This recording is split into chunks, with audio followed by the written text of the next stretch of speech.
All right, welcome guys. MPW Digital Postgame Show here with you tonight. Ole Miss knocking off Central Arkansas 59-3. And yes, absolutely a show that we could have started a little while ago.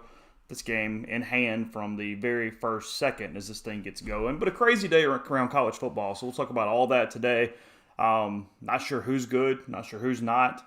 But Central Arkansas wasn't. But we'll discuss that a little bit. We'll call Jeffrey here in a minute. He'll have college football takes from around the country. We'll call Brian. We'll talk to Neil whenever he gets done with the press conference. But Ole Miss winning 59-3 against Central Arkansas here to move to 2-0. They get Georgia Tech next week. The Jackets were handling Western Carolina, so they'll be 1-1 after losing to Clemson 41-10 last week, and now beating Western Carolina tonight. You know, really the one interesting thing is just the injury to Luke Altmaier, the quarterback situation that never seems to end. Just keeps going on and on and on. Thought Altmaier was pretty good there early prior to getting hurt. You could tell when that shoulder went out on him. It definitely changed things. He looked completely different after that. What I found odd, and we'll talk about this with Neil at least when we talk to him in a little bit, is that over the press box, they announced that, I can turn down my lamp. I can make that a little lower. In the press box, they mentioned that he pulled Altmaier because of the pick, not because of the injury. And that was strange to me on a couple notes. Number one, you could absolutely tell that Altmaier was hurt at that point. When he came to the sideline after the interception, one of the coaches walked over, said something to him, and you could see Altmaier pointed toward his shoulder and just walked off. There didn't even appear to be a verbal answer at that point. And if you're going to announce that he was pulled off the pick, well, last week Jackson Dart got the extra series after throwing the interception, and then this week, if it was a pick is the reason, which again is why Ole Miss said at the beginning that the reason he was taken out of the game at that point was pick-related, not injury-related, then that's strange to me because why wouldn't you give him the same person, whatever? Because it was very clear there was an injury there. So I just thought that was kind of strange at that point because and again, I'm saying all this. If anybody's listening later, I'm not in Lane Kiffin's press conference. I'm talking to you guys, so he might clear that up here in a second and make all this a moot point. But that's the one thing that did stick out. Look, Central Arkansas is not good. Ole Miss ran the ball effectively with running backs. Evan and Judkins are both monsters. Mingo has a huge day. Looks incredibly healthy. They're very physical on the outside with Heath and Mingo out there. Thought the offensive line was very similar to last week. Nothing that just crazy stuck out in either direction. Thought they were pretty active defensively. You know, they're very well coached defensively. Still through 2 weeks, that's the one thing that I keep coming back to is they appear to be in the right place most of the time. I mean, that's what you see, and that's all you're going to know through these first 2 weeks. Troy was not good offensively. I don't know what's their score now. They were struggling a little bit with Alabama A&M at one point. And then tonight, Central Arkansas was just so outmanned at every position that it's almost impossible to take a ton from that. I don't even know really where to start. I don't know what you could say about that at that point. So just kind of the thoughts as this thing kind of gets going. Yeah, again, it looked to me, it was very evident. It was very evident that Altmaier came out with an injury at that point. But again, I'm just kind of repeating. I'm just telling you what was said in the press box at that point. Don't worry, we will make fun of Texas A&M. A&M losing to Appalachian State today made me giddy, made me very, very happy. It was fantastic. All the snark they deserve at this point. You know, it's amazing how much worse their day would have been had Texas won that game this morning. They at least got that bit of solace in this thing from Texas A&M from their standpoint. Although, you know, I'm pretty negative toward both the Texas schools to the point that Texas had me rooting for Alabama earlier today. I don't know where you guys were sitting on it, but I found myself pulling for Alabama this morning against Texas. But definitely pulling for the boys from Boone to knock off the Aggies.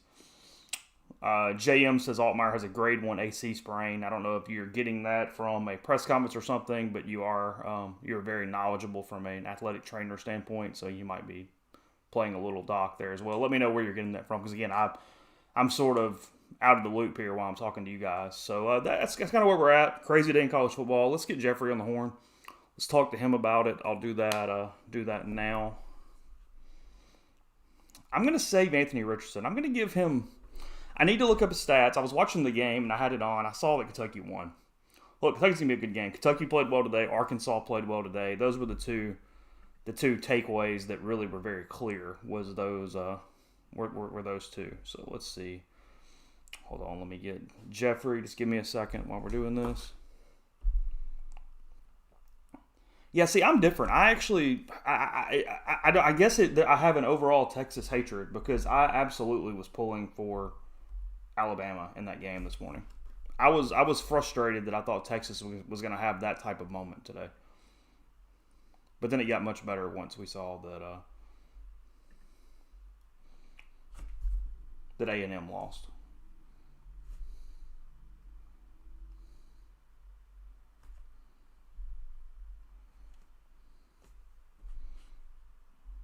All right, give me 1 second.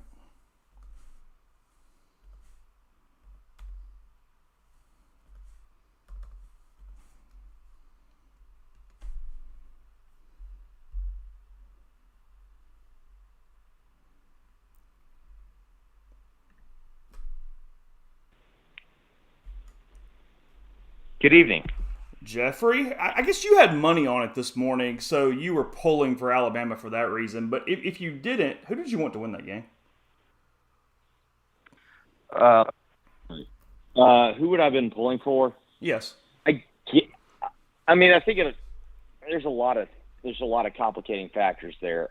Number one, I think it depends on if you just bet the game.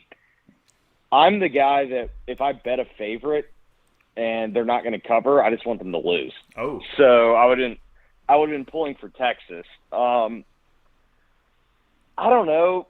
The thing that stood out to me, though, and I'm curious to know your take. I know Alabama had a ton of penalties. Like, Alabama played very, very poorly. But weren't you impressed that physically Texas did not look outmatched? Texas outplayed them, even beyond the mistakes. They were. I mean, frankly, at the line of scrimmage, at least Texas from a defensive standpoint, I just thought they were better. Frankly, I just thought from a day standpoint, one day, one game, I just thought they were better. I mean, Texas did all that today. I get Alabama made a lot of mistakes, and we'll get to a couple things on that in a second. But Texas showed well to a point where, from a physical standpoint, from a talent standpoint, we knew they were talented. But, no, they dictated line of scrimmage against Alabama at times today. I would actually argue for most of the game on both sides of the football. I thought they dictated line of scrimmage.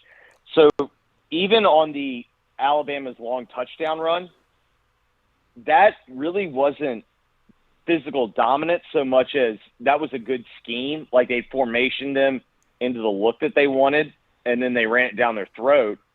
But if you think about what was the most successful aspect for Alabama, it was kind of when they got into the gun and they started just working the outside. And the thing that struck me about that, oftentimes when you get in the gun and you work the outside with your receivers, that's kind of what you do when you're overmatched. And that made me kind of take a step back. I mean, if you want to talk about, like, true overreactions, my biggest overreaction is the fact that Georgia's not number one, despite being the defending national champion and having the most impressive win. And again, we may get to November or December and realize that win against Oregon wasn't very much. But at least at this point in time, Georgia has the most impressive win and they're the defending champion. I'm kind of operating from the assumption of this is Georgia's to lose right now. I think that's certainly the case. I mean, in a lot of different ways because, and Alabama, like, again, they had a lot of drops. They did a lot of things. They had all those penalties. But in the same token, Texas could have actually run away with that game. That could have been not close at all in the second half. And we're giving Alabama, I guess, 55-0. Look, I'm not acting like it was something else than it was. But we had a little bit of a week one overreaction on Alabama's robotic nature because I think it's very possible that Utah State just sucks relative to what they are. Again, they played with UConn, had a lead on them for a long time. I watched a lot of that game. Bama's not bad. Let's not go crazy here. But they're not as dynamic at wide receiver as we're used to. The running backs had a fairly poor day today in a lot of ways. They had drops. Now, they have Bryce Young, who just made shit happen. But it is also possible that even if it's a tick, Alabama's not what we are considering Alabama to be. I think it's, to your point, I think it's closer to Alabama is closer to what they were last year than to what they were, when they had their quote unquote response to 2019 LSU. And I always say that's an asterisk. I'm not taking anything away from that Alabama team, but let's not act like the 2020 season was the same thing as the 2019 season. Like, I just don't think that was an apples-to-apples comparison. But what I saw today, and this is kind of – I've been when we had people on our show and they would talk to me about Alabama and they'd talk me into it, I had one common question. When everyone kept telling me their receiver room was better, I said, who's the Jamison Williams replacement? And I've not seen that. Who is the guy that when he goes vertical that no one can keep up with him? Because the national champions couldn't keep up with him. Like, everyone acts like let's also be real about Georgia's national championship. I mean, I'm not trying to diminish it, but that game changed when Jamison went out because he is such a vertical threat. And what we've seen with Alabama is they do not have the guy that you have to just have 2 or 3 guys in the secondary paying attention to where he is. And then furthermore, everyone believed, they fixed their offensive line by going into the portal and whatnot. I think what we're also recognizing is it takes more than just talent with an offensive line. Like, they have to gel. They have to come together. And they're just not there yet. But I think also the biggest take that I have is Neil has been harping on this point, and I know where this point originated, and I think it's about as valid of a source as possible. I know one of these teams got embarrassed today, but I still pay attention to what they do in the recruiting rankings. USC just embarrassed Stanford in horrific fashion. They did. That Texas roster changed over pretty quickly, didn't it? Yeah, I think from a talent standpoint, we're aware of what's there, right? I mean, there's no doubt about that. They're spending money. We're all going to get our cracks in, and I don't know. I'm not ready to say Sarkisian is whatever, but it's also very possible that we are seeing a rising to a national competitor here with the Longhorns. Yeah, no, listen, we all love to get our Texas is back jokes in, and don't get me wrong on that. And also, do I think Sark is some type of world changer as a coach? No. But I would also like to state for the record, on game day, I do not think Nick Saban's the best coach. Mm-hmm. I think you see at times when the talent is even on game day, he works himself into he's not as dominant as he is. Now, the thing about college football is, I don't know, what percentage of the coaching job do you put on game day? I really don't know. Like, you know what I mean? I have no idea. I think game day matters more at the, like, after you get outside of the best jobs, that's when I think game day matters the most, because the talent level's relatively similar, but acquiring talent and running a program at the top of the top level, I think is how you run the program, I think, is what matters most. And I think that's part of his success level. But, I mean, I have the same questions with Ryan Day. Like, I don't think Ryan Day has proven himself after he got into his own rosters. I don't think he's acquitted himself perfectly. And I just think, like, that's a larger question. I mean, I think right now what we're really seeing is, if we're just judging it based on the roster, I've not seen a team that's better than Georgia through 2 weeks of the season. No, there's no doubt about that. They're the most talented. Stetson Bennett is an underrated quarterback.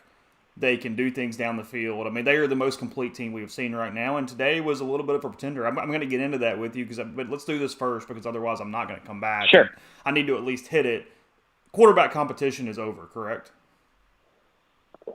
So I didn't know. I mean, we don't know the severity of Altmaier's No, injury to my knowledge at 9:57 p.m.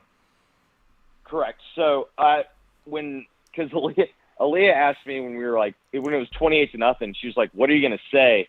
And I was like, "Well, at this point, we didn't really know Luke was hurt, but I was like, even though it was 28-0, I just thought based on what I had seen, this quarterback competition was over because I think it's very obvious with Jackson. Yes, he's going to make mistakes, but wouldn't you rather have Jackson Dart out there with the risk of him making mistakes versus top end Luke? And again, I don't know how much of Luke's arm strength was affected by the shoulder injury, but I do know that it was very obvious to me. If you're going to maximize this roster, Jackson Dart has to be your quarterback, and you're going to have to just live with some of the young mistakes that he's going to make. I thought relative to opponent, which again, it means that there's very little to see, but I thought he actually went through some progression, thought he moved his feet better. His deep ball was pretty good. I mean, he's got receivers who catch the football. They just don't get a ton of separation. As good as he could be considering it was Central Arkansas, I thought Dart was that tonight. He looked better today than he did a week ago. There's no doubt about that. So I actually wondered about that. How much do you think it helped that he just sat on the sideline for a half? Or, I don't know, was it most of a half minus 58 seconds or whatever it was? I actually thought that was probably big for him. Calm him down, slow him down, let him see it for a minute. Yeah. The whole day. And not only calm him down, let him see it for a minute. You get to hear Lane yell at what he wants and whatnot. Like I just thought that was kind of big for him, but I think it's entirely possible the quarterback controversy got settled anyway because I don't think Luke physically would be able to play next week. But in my opinion, at this point, Jackson has to be your quarterback. Yeah, and again, we'll see the injury. I mean, Luke looked completely different, and as I mentioned in the lead to this, some people were still getting on. And maybe you saw this too. You could see when Luke walked to the sidelines after that pick that he was asked what happened, and he just pointed at his shoulder and walked away.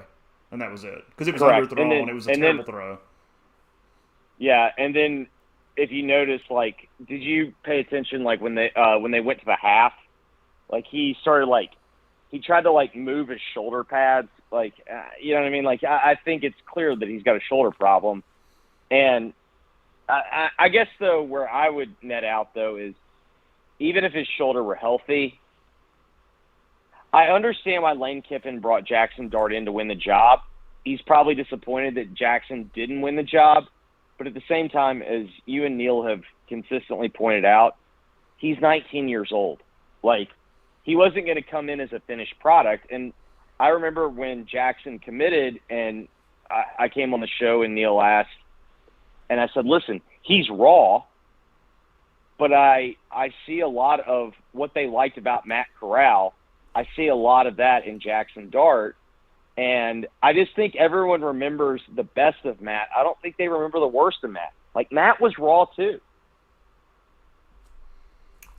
It took Matt 2 years in a different system, and even then he had days.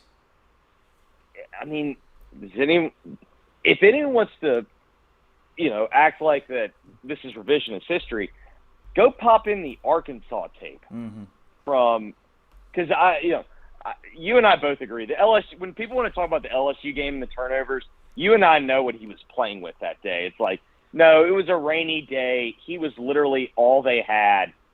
We throw that game out, but the Arkansas game, there was nothing to throw out. That was the classic. That was the classic. Just a guy trying to force it all day, every day, and he made big time mistakes. But I think if you're going to reach the ceiling with this team, I think Jackson has to be your quarterback. Running game was obviously good. Line was fine. Anything on defense or anything else from this game at all that you take from it before I move on? I mean, they sucked. I mean, Central Arkansas was awful. Yeah, I mean, that's the thing. I was trying to I know at times UCA has been a very good FCS team.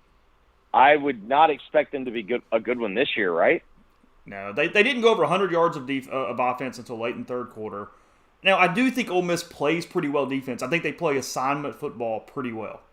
So, especially in a game like this, if you don't make a lot of mistakes and you're always in the right place, yeah, you're going to dominate the game. That's what they did. I mean, I do think I give Chris Partridge a really high grade through 2 weeks because they're not busting assignments, they're getting to the football, and they're tackling well. They're doing everything from a change in coordinator that could happen for Ole Miss defensively right now. No, I think I would argue, to your point, if this team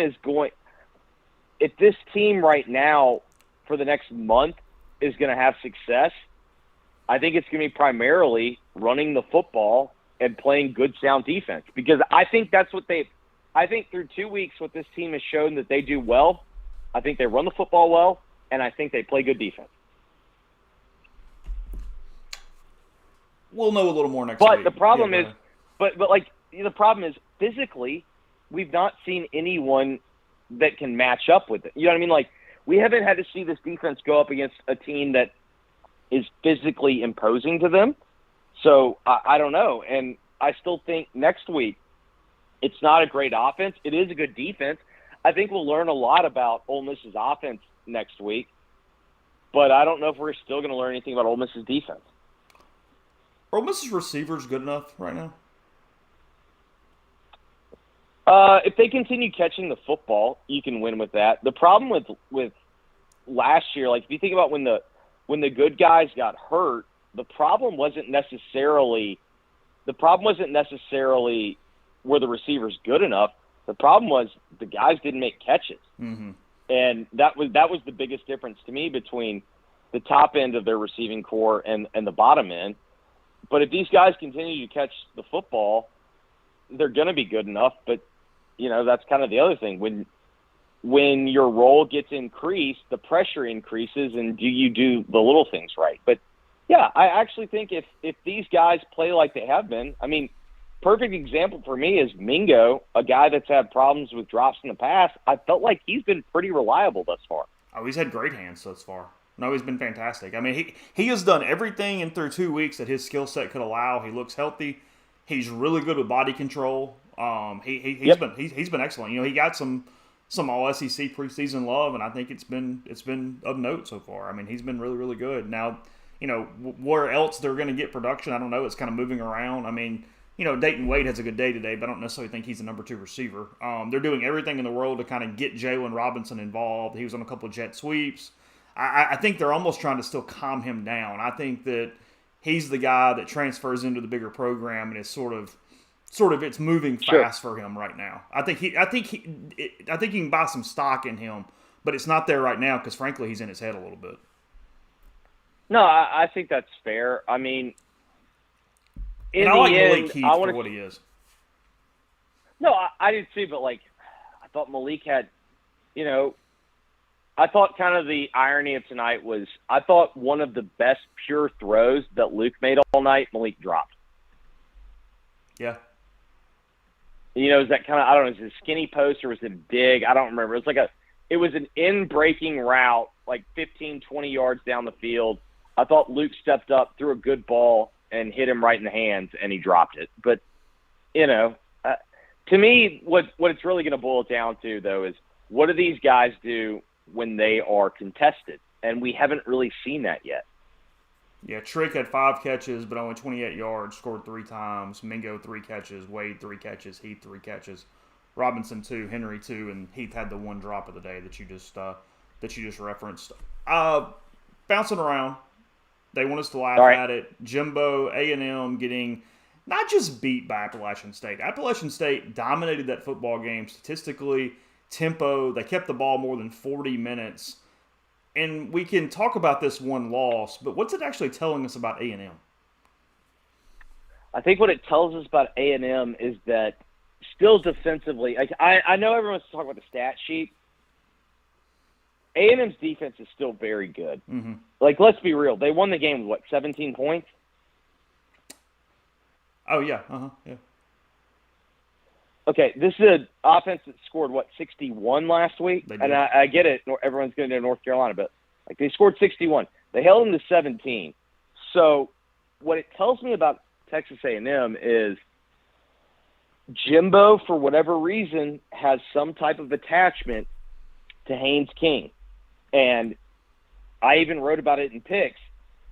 Haynes King had 70 dropbacks during his A&M career.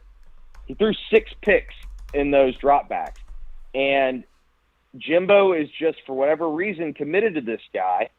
And Jimbo's offense is one of those offenses that if you've got a guy that can handle the game at the line of scrimmage, it's a very good offense. But Jimbo does not make things easy on you, and particularly if you're from someone that's been playing from spread offenses your entire life, it's going to be a change. And I think what it tells us is, whenever they're a big favorite, you're going to lay them, or you're going to take the points, and you should take the points. But this team is still physically gifted. Like, I don't know. That game to me was very similar to the Ole Miss A&M game last year, where App got on them. Like, App got a touchdown like on the first 1 or 2 drives, and they were showing some success. Jimbo thought the game would settle down. It did, but then they made mistakes. And then when they made the mistakes, they dug themselves a hole. And then that might have been if your kicker is going to give that kind of effort on a field goal that doesn't get blocked, why don't you just go for it? Like, I don't get it. Like, why wouldn't you just go for it? Is this fair? I mean, I know I'm always negative about A&M, and I enjoy their struggles as much as anyone. But Jimbo, well, can I ask you one personal question? And I want Sure. I want the chat to respond. Okay. Why do I take more heat for making fun of Hugh than you take for making fun of Ross? Because you make fun of Ross. I guarantee you, if you check the tape, you make fun of Ross way more than I make fun of Hugh, yet you get cheered for it, and people act like, show me where Hugh touched you. Did Hugh bang your wife? Which, to my knowledge, the answer is no. Sure. But with Hugh, you never know. Do you think there's a segment, though, that still I don't know. Time out. May I add, my wife's not Asian, so I don't know if Hugh would be into it. Okay. Gotcha. Good job. Uh-huh. It's fair. You see what I did there? It's fair. Fair. Okay, but back to your response. It is a fair thing. It's been a little newer, so I think it's still playing up. But yeah, there is. I think if you polled, and I could do it here, I could actually create a poll. I guess I could do this. I think Ross is more despised than Hugh in the Ole Miss fan base. I think there's more of an appreciation for Freeze. Yeah, because Ross had nothing to do with beating Alabama twice. Sure. Yeah. Yeah, I think that's fair. I mean, now, what I think is unfair is when everyone blames Ross for we'll tell our story, when people are not acknowledging the reason why Ross didn't actually get to mount a defense against the NCAA is because Hugh had complete control. If Ross could have mounted a defense against the NCAA, it would have been, here's Hugh Freeze. Please take him. Please, and save us. But I think that's probably fair. I think that's the answer. Ross is not responsible for any good day that Ole Miss fans had, which I think is a fair response. So my point being here, tell me if this is a hot take or incorrect, is Jimbo, other than a COVID season, has done nothing at A&M. He's done nothing. I mean, he found a way last year to beat Alabama and Auburn and still go 8-4. Is he in some ways a overall better program manager, overall better recruiter? Like, I'm not comparing the two from an overall coach, but from a play caller and known as this offensive specialist, is he not kind of Chip Kelly, Rich Rodriguez, where he had a system at one point that worked, and now he is so damn dedicated to it that he will not get out of it, he will not go modern, he won't evolve, because it's not even being tied to Haynes King to me. It's that you have Haynes King, but you refuse to let him run the offense that actually would help him. You're going to put him in something completely different that does not work. I mean, hell, it looks like what I covered with Ed Orgeron when he had Brent Schaefer, but he wanted him to run Seth Adams' offense. I mean, it's more of his lack of adaptability that is driving me insane and makes me cheer against Jimbo at this point. So, to your point, what I think is the ultimate fair criticism of Jimbo is Jimbo is too the guy that's to quote Meatloaf, I would do anything for love, but I won't do that. Sure. Do you know what Jimbo will not do? Jimbo refuses to run the RPO in the sense of you send your guys down the field, you let the safety come down, you run the play fake, and you get the easy shot. In fairness to Jimbo, why he refuses to run that is that he believes that play is wrong. Now, what I would argue to Jimbo is Nick Saban believes that play is wrong too. But guess what? He bitched about it for a year and a half, and then he started saying, well, hell, if they're gonna do it and they're not gonna change the rules, we're gonna do it. I would also argue to Jimbo, the one time I've ever seen you do it was when your back was against the wall and you had to beat Nick Saban, and you ran it at least 10 times against Alabama last year. Now, his argument to us would be that doesn't make my guys better football players. It doesn't prepare them for the NFL, to which I think that was actually true up until about 4 or 5 years ago. And now you're seeing the NFL do it. And while the NFL doesn't do it with linemen running downfield, they figured out ways to do it with keeping their linemen a yard downfield. But the difference is NFL safeties have to crash hard in run support. And so because they have to crash so hard, they're biting hard on the play fake. And so even though it's not the same concept, it ends up functionally working the same way. And to me, like, that's the biggest thing, is that Texas A&M's offense never gets easy plays given what the skill set of their guys are. He's not even finding the best way to use one of the top 5 running backs in the country.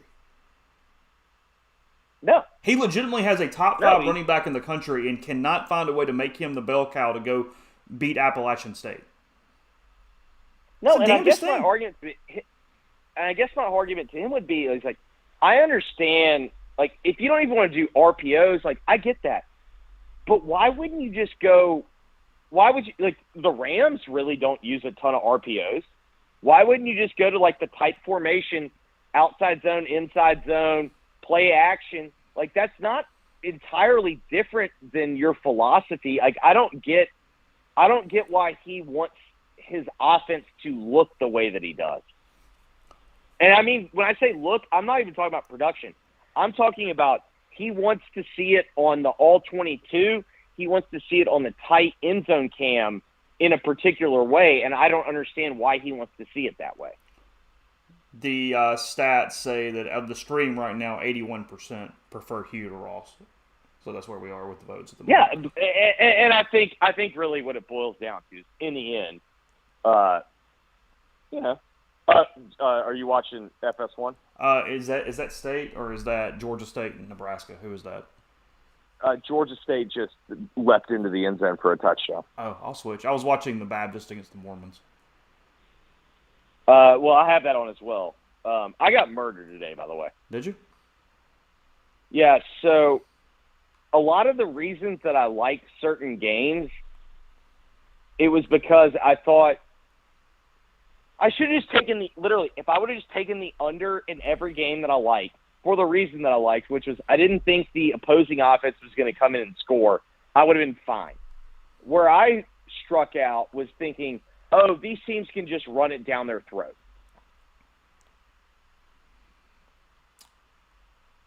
Okay, so what do we do in picks? So it did not go well at all. I know. I mean, I got Arkansas. Tennessee. By the way, shout outs to overtime. Yeah, thank God in hell for that. Now, with that being said, we should have covered that game anyway. You know what I mean? Like, if the kid doesn't drop the punt, we cover. I had Missouri, so I lost that. Yeah, no, we both lost that. Yeah. I had Florida. I had Kentucky. Okay.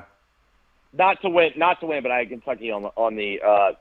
I had San Jose State, which I imagine was I'm the only one. So you did okay. Are those the only lines that matter? Arizona did score on their first possession, but it was kind of gimmicky. I'm still not giving up on State here. Yeah, no, I'm not, I swear I switched. I'm at that game. A couple things here. One, they lose to App State today. What are we making of Arkansas? I mean, of A&M's next few weeks? They get Miami next week, Arkansas, Mississippi State, Alabama, South Carolina, Ole Miss, Florida.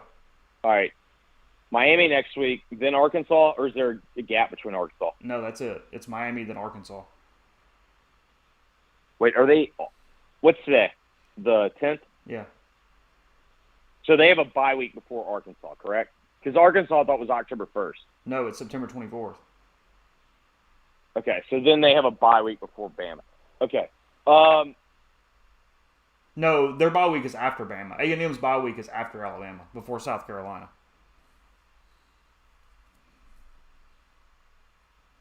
Wait, okay, so read me the dates again.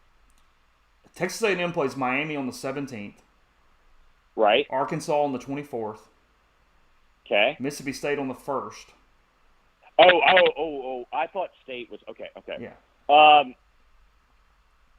I mean, if you're going to be a team like them, where you're not gelling offensively, and you're playing those teams, isn't that kind of worst case scenario? Like, if you're a team that's built on defense, don't you want to play your tougher opponents later in the season when guys start getting offensively, guys start getting hurt? Like, for instance, did you want to play Ole Miss's offense in September, or would you have preferred to play them in November last year?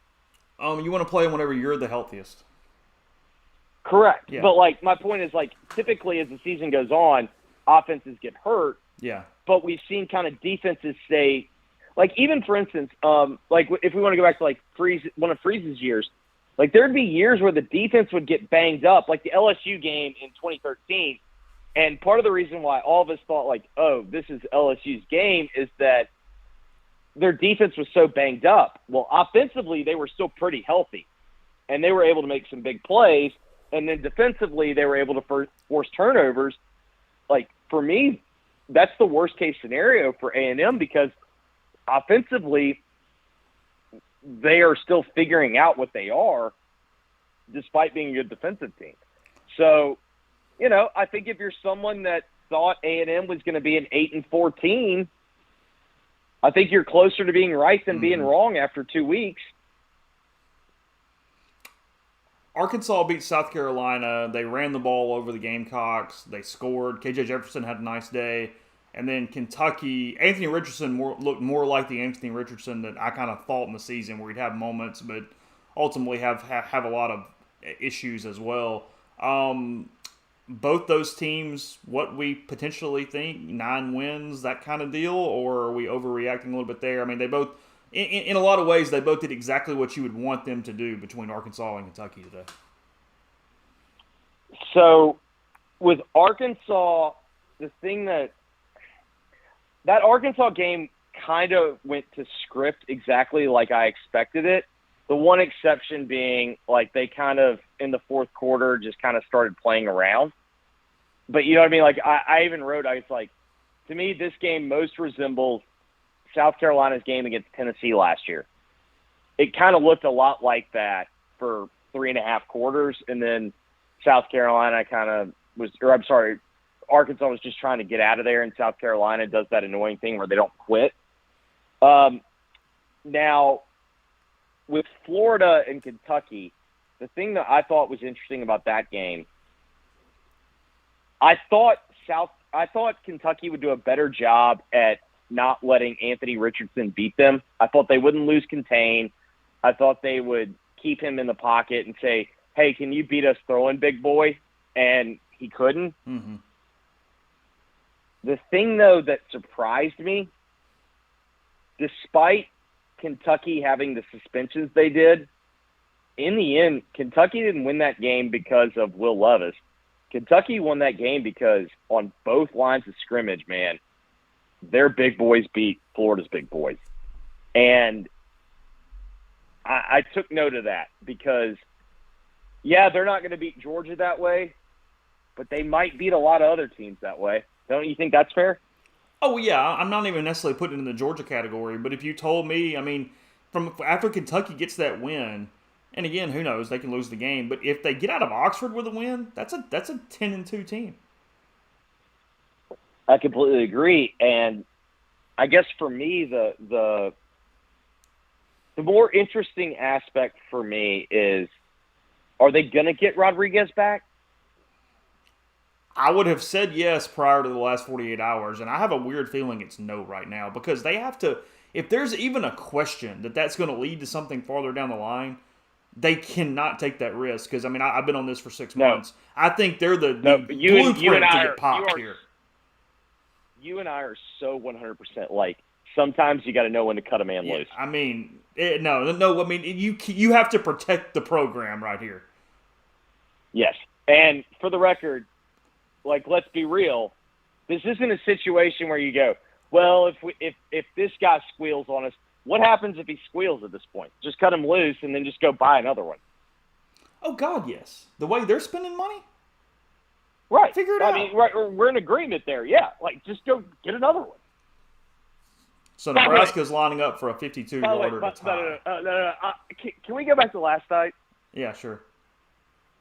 Can we discuss, for everyone that thinks, and I'm not saying he is a bad young man, but for everyone thinks that John Rice Plumlee is just a kid who plays the piano and goes and reads his Bible, the fact that he refused to take off and run those last few possessions when he could have, instead he was gonna prove to everybody he's a pocket passer.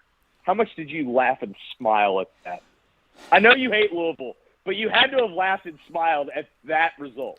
You know, it's a frustrating thing because it feels like I'm always on him, and I'm not. I'm frustrated that people try to make him into something when it's been very clear what he is the entire time. Reaction. Yeah, it's completely the reaction at that point because, like, John, he's such an interesting case because there is a level where he could play quarterback and be very, very, very good at it at the college level.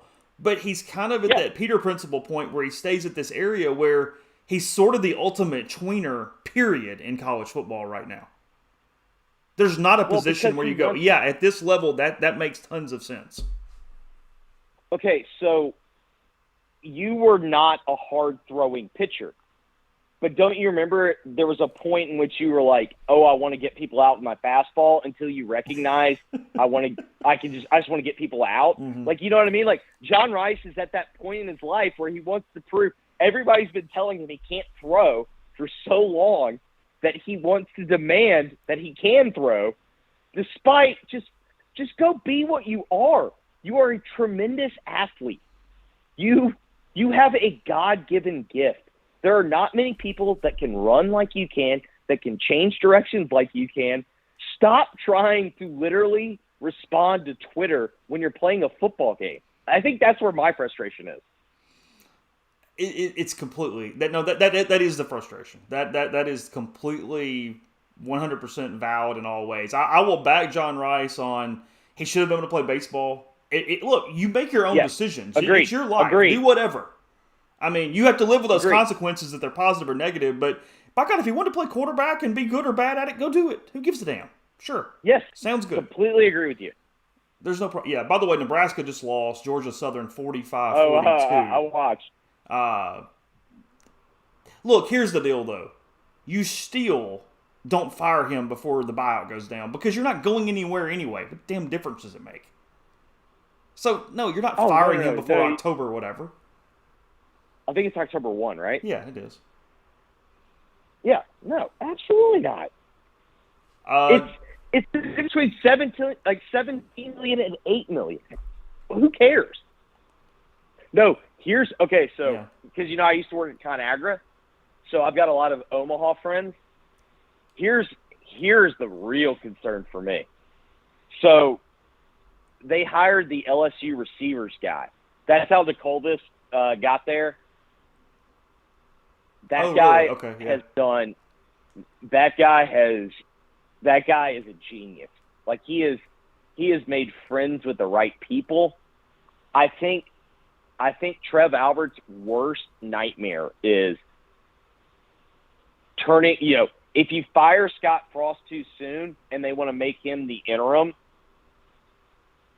that guy could end up winning the job, and then you wind up in the situation that Notre Dame's in today, which I think is the worst case scenario. Because here's what I do know. I spoke to a couple people in the coaching community. Do you know what they've paid a ton of attention to Nebraska right now? What's Hey, that?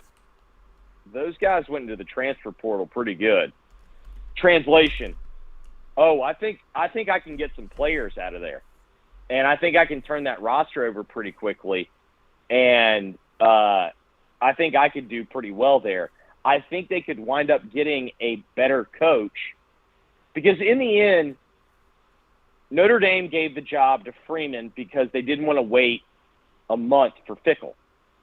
And for the record, I'm not 100% convinced that they should have waited for Fickle. Fickle's had a big job. It didn't go great. You know what I mean? I think one of the biggest problems that we have in college football is we see a guy that has a great win-loss record, and we don't factor in how good of a job he did or didn't have. But if I'm Nebraska, that's the worst-case scenario. I just feel like 9 times out of 10, when you hand the job over to the interim guy, it doesn't go well. Two things, and then I'll give Neil a shout. One, are you selling Freeman in general? I mean, what do you feel like his actual ceiling or situation is at this point? 2, 3, 4 years, whatever. So far, what I've seen from him is great defensive coordinator. You cannot be a head coach as a defensive coordinator. Had he not taken Vanderbilt, is Clark Lee the coach at Notre Dame today? I don't think so. Okay. I think Notre Dame was going to do. I think Notre Dame had gotten to a situation where it was either Fickle was going to take the job because they could sell it immediately, or they were giving it to Freeman. Vanderbilt is going to beat Missouri and allow Neil to gloat, aren't they? I don't know. Don't you think that game? I know they played hard today. They don't suck typical of normal Vanderbilt. I get it's relative, but they don't suck as bad. I just thought a big part of today was if Missouri was going to win that game, it did not need to rain. Mm-hmm. Because in the end, dude, there were receivers running free against that Kansas State defense. But in the rain, it's just really hard to throw. So maybe Missouri is not as bad as this one day made them look like. Because Kansas State is a very physical, downhill running team. It rains. It's at home. Everything kind of went sideways. Deuce Vaughn's a good back. I thought everything that could have gone right today for Kansas State did, despite them missing a couple of field goals. I think that's probably fair. I thought Vanderbilt showed better than I anticipated. I guess we'll put it that way. I put my hand up. I said it in picks. because we've been doing this for so long. When you get that team and you're just going to be on the wrong side of them every week, I'm nearly certain it's going to be Missouri for me. Mm-hmm. That is that team that I cannot figure out. Well, because they're feast or famine. Shit, they don't play the same at any point, any week. By the way, Arizona is not good. I mean, they're not good at all. No, that's why I laid 10.5. And State's uniforms look like a 2A high school team. Yeah, but the gray pants are awful. But what can Adidas do? I know, but Jesus. Name. I will sit here and the chat, because I'm not watching the chat. Mm-hmm. Name someone that is an Adidas school that they got a great uniform. In football, there isn't one. I mean, maybe there is one that I'm not remembering, but off the top of my before they lost him, they did a good job with UCLA's. You couldn't screw it up, but sure, it'll count. Yeah, but they lost it for a reason. They did. Completely lost it. And then got sued. Didn't just lose it; they lost No, it. no, in no, that no. suit. The lawsuit. No, the lawsuit was our boy. Oh, The was it? lawsuit was Under Armour.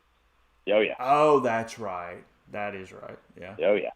Oh yeah. Never Oh mind. yeah. That. Uh, give me By the way, hey, I yeah. love the good people of the library. Yeah. They've always been good to me. Yeah. Give me an NFL pick tomorrow, and then I'll get back to watching football.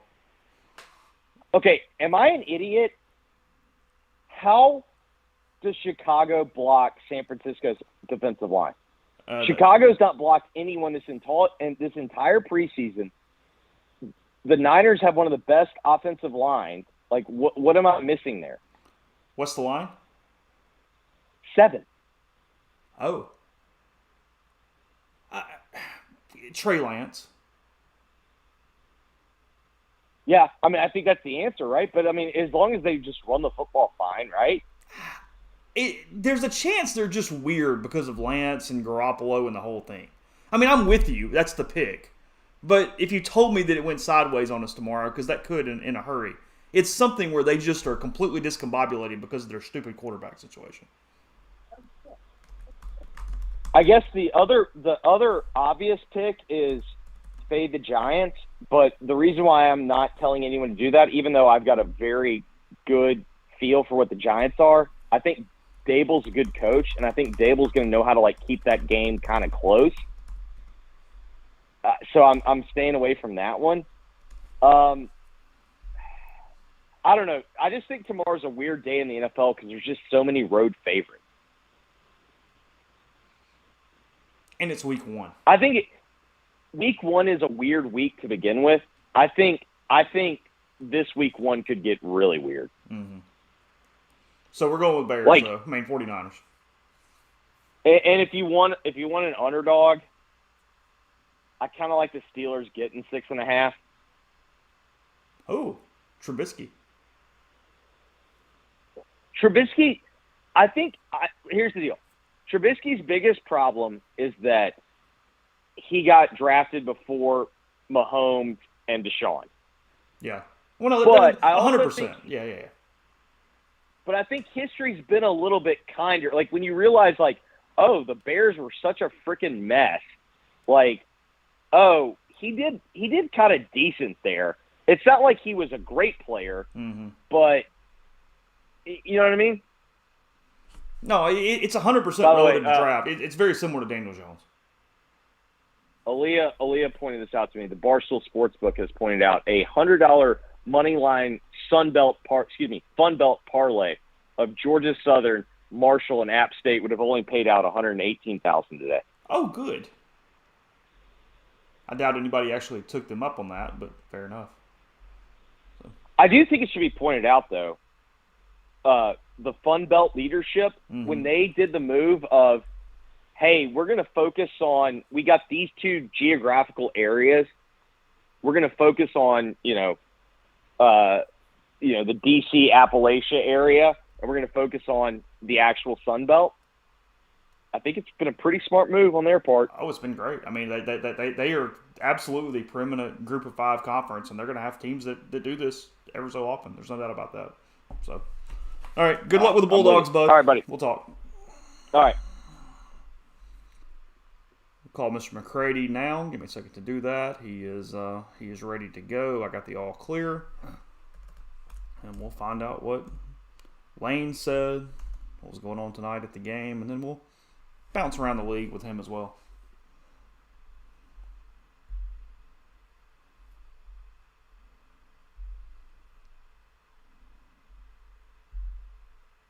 Hello, Chase. How are you?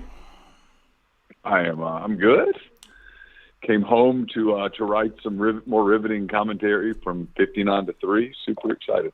It was awesome. I don't like Central Arkansas's chances of winning the FCS. I don't feel I don't like the chances of winning anything.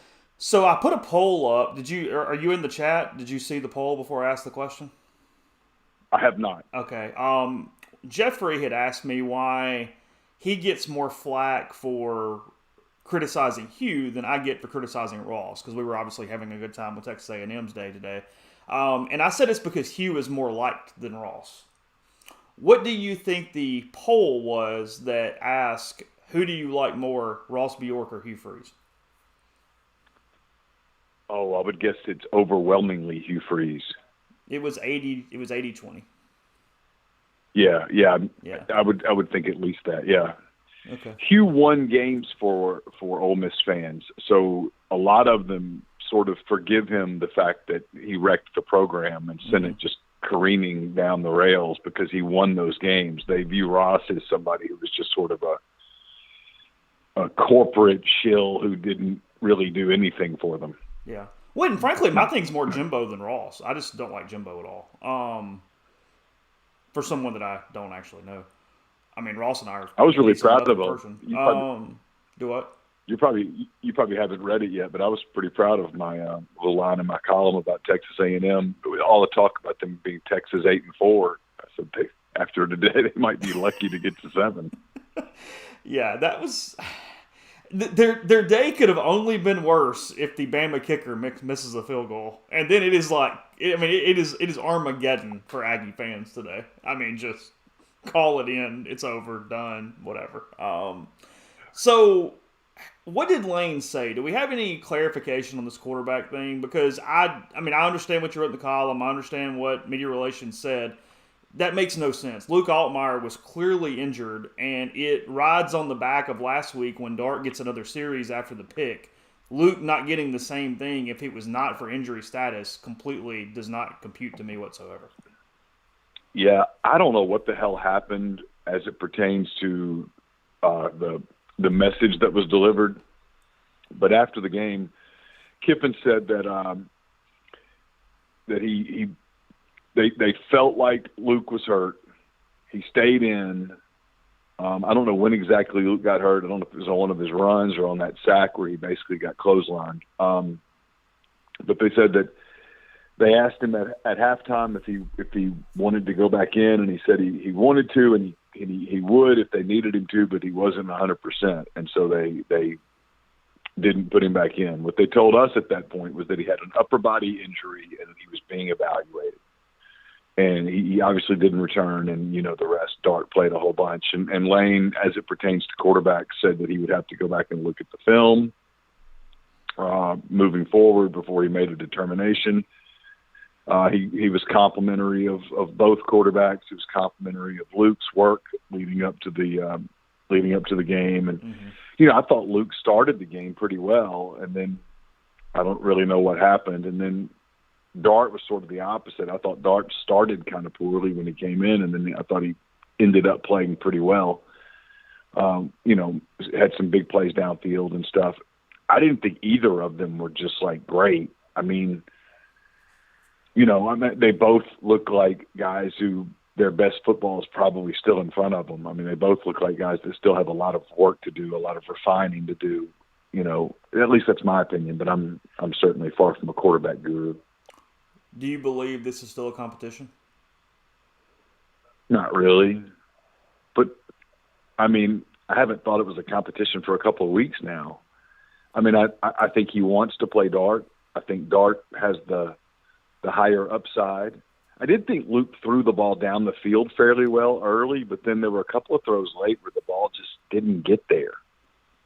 After or before the injury? Because, I thought early on it was almost like – it looked like, and it was said in the stream, and I agree, it looked like the shoulder was injured on the touchdown run when he fell in the end zone. Yeah, somebody said that, and that's certainly possible. I don't know.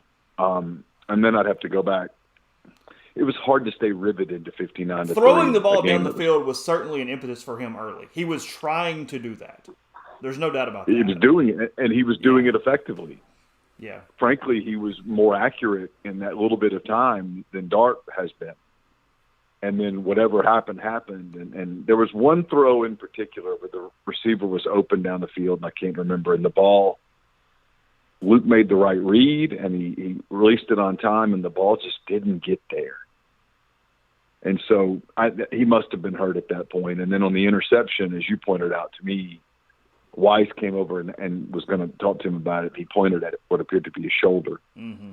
And so maybe that's clavicle or shoulder.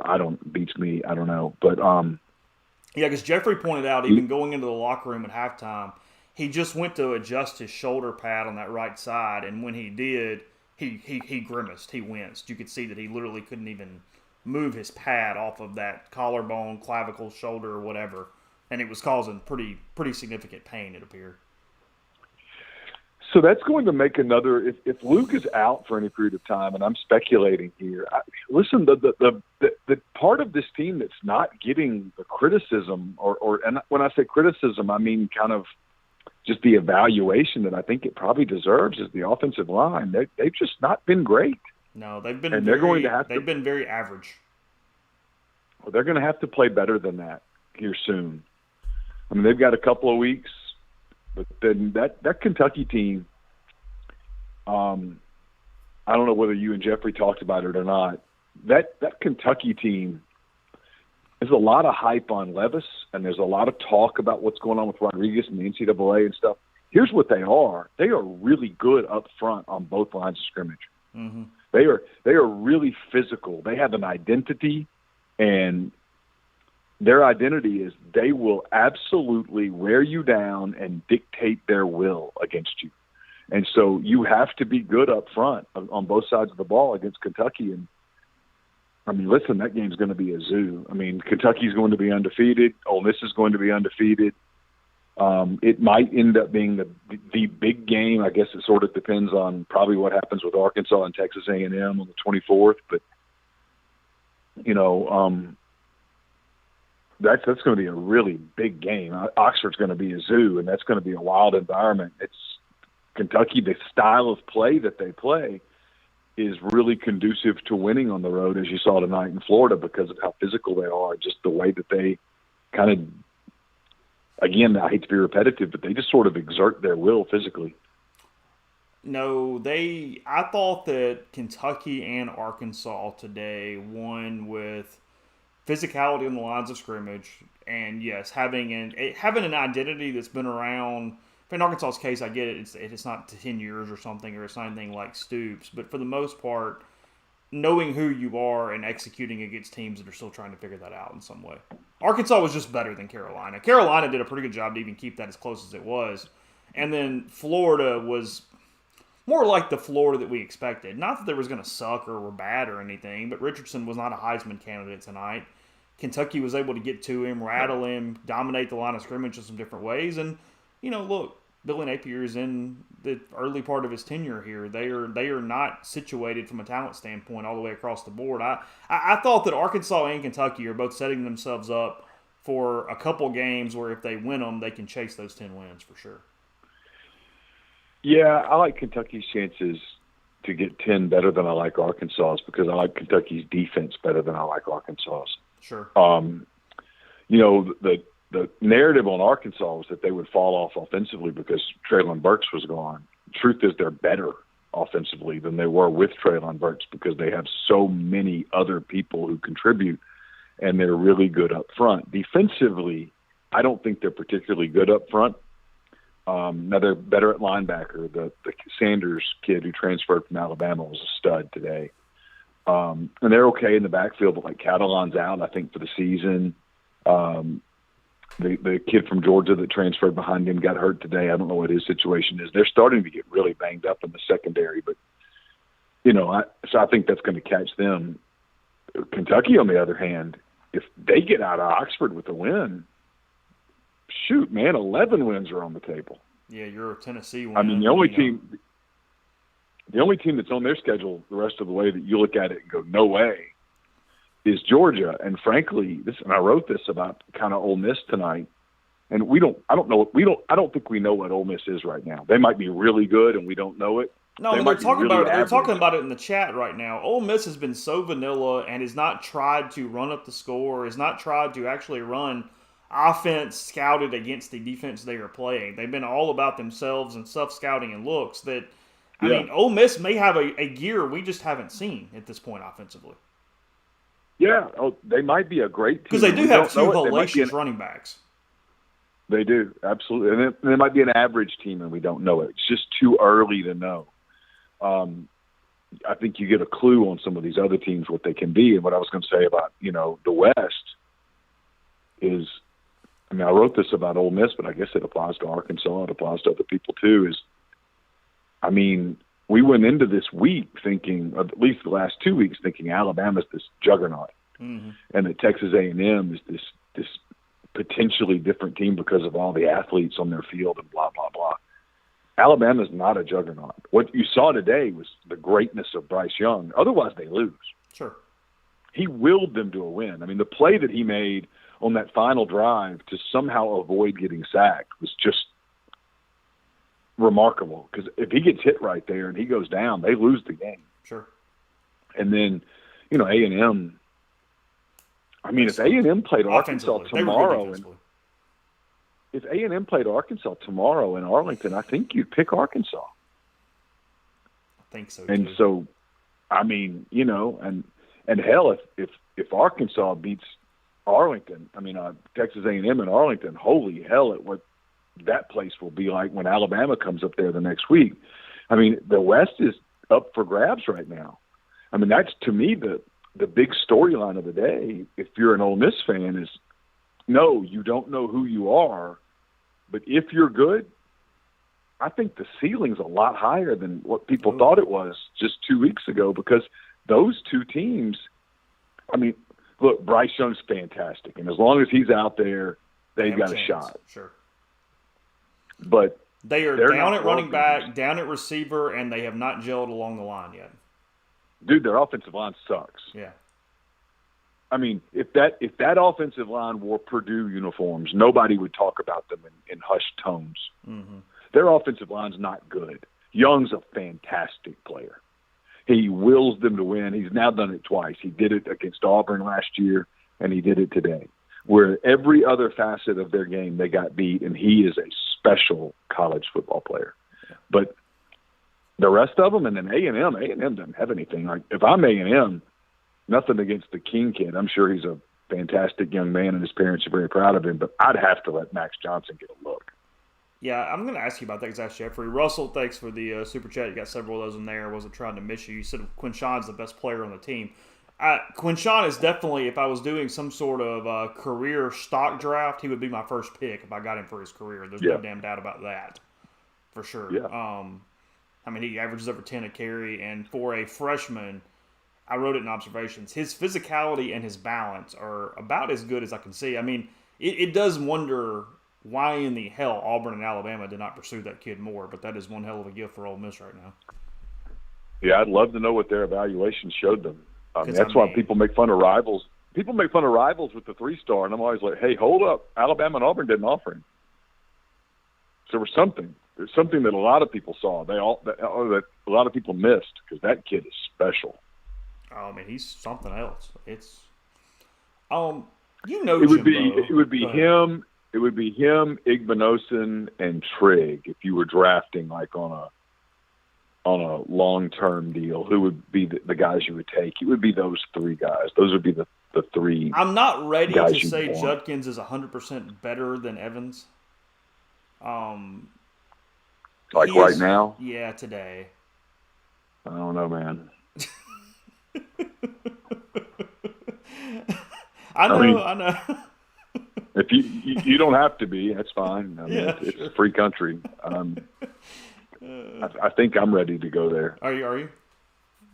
I'm close.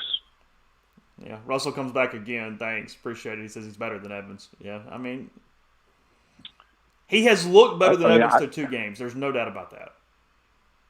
I think if you told me I could only have one of them, he's the one I'd take.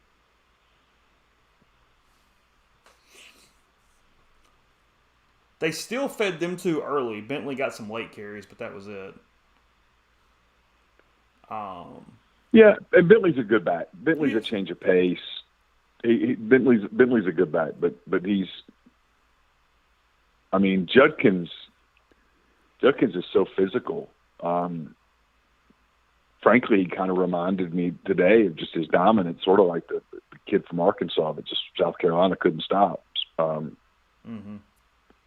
Sanders, I think is his name. I can't remember.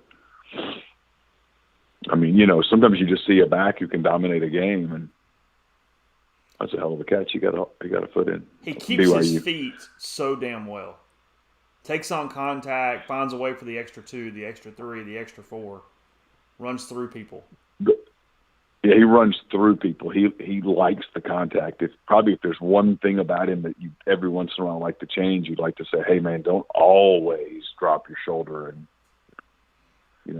but that's probably something he'll learn over time. He's a special back. You were going to ask me about Jimbo. I'm sorry. Yeah, no, it's fine. I'll say that real quick. In the thread, I mean, I don't know him personally at all because we don't talk to guys very much. I am incredibly happy for Jonathan Mingo right now. All the foot issues he had to deal with, and he looks completely healthy and looks like a different dude out there right now. He has, at least through 2 games, fixed his hands. He's catching the football. His body control is excellent, always has been. He's a physical blocker, which is big for them right now. I mean, he's a difference maker in a couple different ways, even though he's not going to burn you and then get tons of separation. He does a lot of really good things out on the field. He had 2 amazing catches today. And then I thought the other thing that happened is, Heath was able to get open down the field a few times. Sometimes they hit him, sometimes they didn't. They incorporated Robinson into the offense a little bit. You saw J.J. Henry a little bit. I mean, that offense is like you said, they're vanilla and they're being careful, and it's still a work in progress. And Dart on the move is probably not as accurate as maybe he will be one day. Mm-hmm. When his footwork gets off a little bit, but I like Jackson. I think he's a neat kid. His heart's in it completely. He's going to improve. I think he's very coachable. I just always say this, and I've been told I'm a broken record on it. He's 19. He doesn't turn 20 until May. His best football is in front of him. He is going to become a really good quarterback, I believe. Now, he's not there today, but I think he's going to get better week by week by week. And I think the quarterback thing's over, and I think he's going to start getting reps. And these next 2 games for him are big in terms of getting ready for what's coming, because, that Kentucky challenge is going to be unlike anything that he will have seen. I mean, Kentucky is night and day better than Troy, Central Arkansas, Georgia Tech, and Tulsa. So, I mean, we're headed for next week is really critical for him to, even though it's going to be half Ole Miss people, get on the road, get in a different environment, and face a decent defense. Now, Tech can't score at all, but they don't completely suck defensively. No, and Collins is a really good coordinator, and he'll have a good plan, and he'll throw some things at Jackson that will confuse him. And so, yeah, you're right. I mean, and it's time. They need to play a game. They need to play better. Yeah, and like Tulsa's going to be a better team than what Ole Miss has seen so far, even though they're not good. And so he's going to get a little step up in the tune-up. And then, we'll find out on October 1st whether they're ready for the big time, because it's coming. BYU without its top 2 wide receivers beating Baylor 10-6 as we get to halftime in Provo tonight. No, what else to say about Jimbo? And I asked Jeffrey this, but you know him. You've covered Jimbo in some fashion for a long time. Am I crazy with a hot take here that he not as a total coach, as an offensive play caller, he's gone the way of Chip Kelly and Rich Rodriguez, where he refuses to adapt? It's not modern at all. He's not doing the things with Haynes King that actually makes him effective, to get him out in space, to let him run, do these things. And whether it be understanding how, whether it be stubbornness, I set in your ways. I don't know the reason. I don't know the man.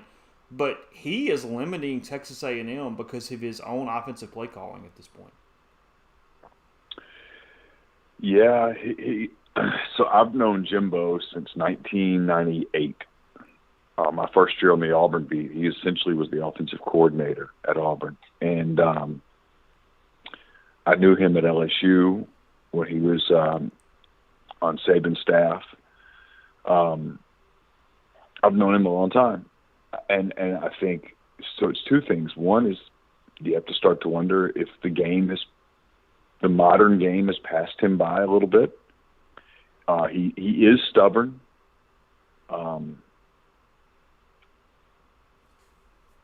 I don't know what else to add to that. I mean, you can see on the field that they're not a dynamic offense. Like, you watch A&M play, and then you watch Ole Miss play, And even with some of the stuff that doesn't work for Ole Miss, it's pretty clear that it's cutting edge. Mm-hmm. And it just doesn't work. I mean, look at today. Like I'm thinking of the games that I watched today. Like everybody loves to make fun of Sarkisian. I think before Ewers got hurt, they had a hell of a plan. It was going to be an aggressive, push the ball down the field plan. It was. They were going to get after Alabama's corners. Yeah, they were challenging those guys early. I watched Kansas State. Taylor Martinez is incredibly average on his best day. And I don't know – I do know who the offensive coordinator is. It's the former quarterback there at Kansas State. I can't think of his name right now. He had such a great plan for Martinez today against Missouri. That was a really well-coached football game. Deuce Vaughn gets the hype, and he deserves it because he's a special player and he's fun. But I thought – I wish I could think of the guy's name, and I'm sure somebody in your stream is going to name it. But their offensive coordinator had a great plan for Martinez today. And then you watch Arkansas and South Carolina, and I thought South Carolina had a great plan for Rattler. He just didn't make the plays. They had receivers open down the field. He just didn't make them.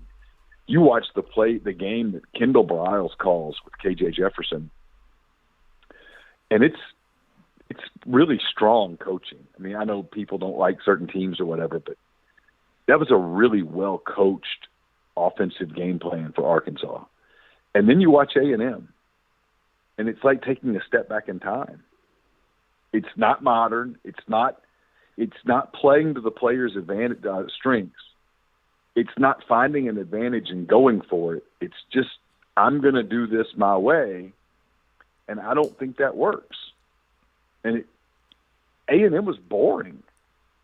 I mean, look, if what's his name, Devin A-Chain, if he doesn't get the big run, they don't do jack all day.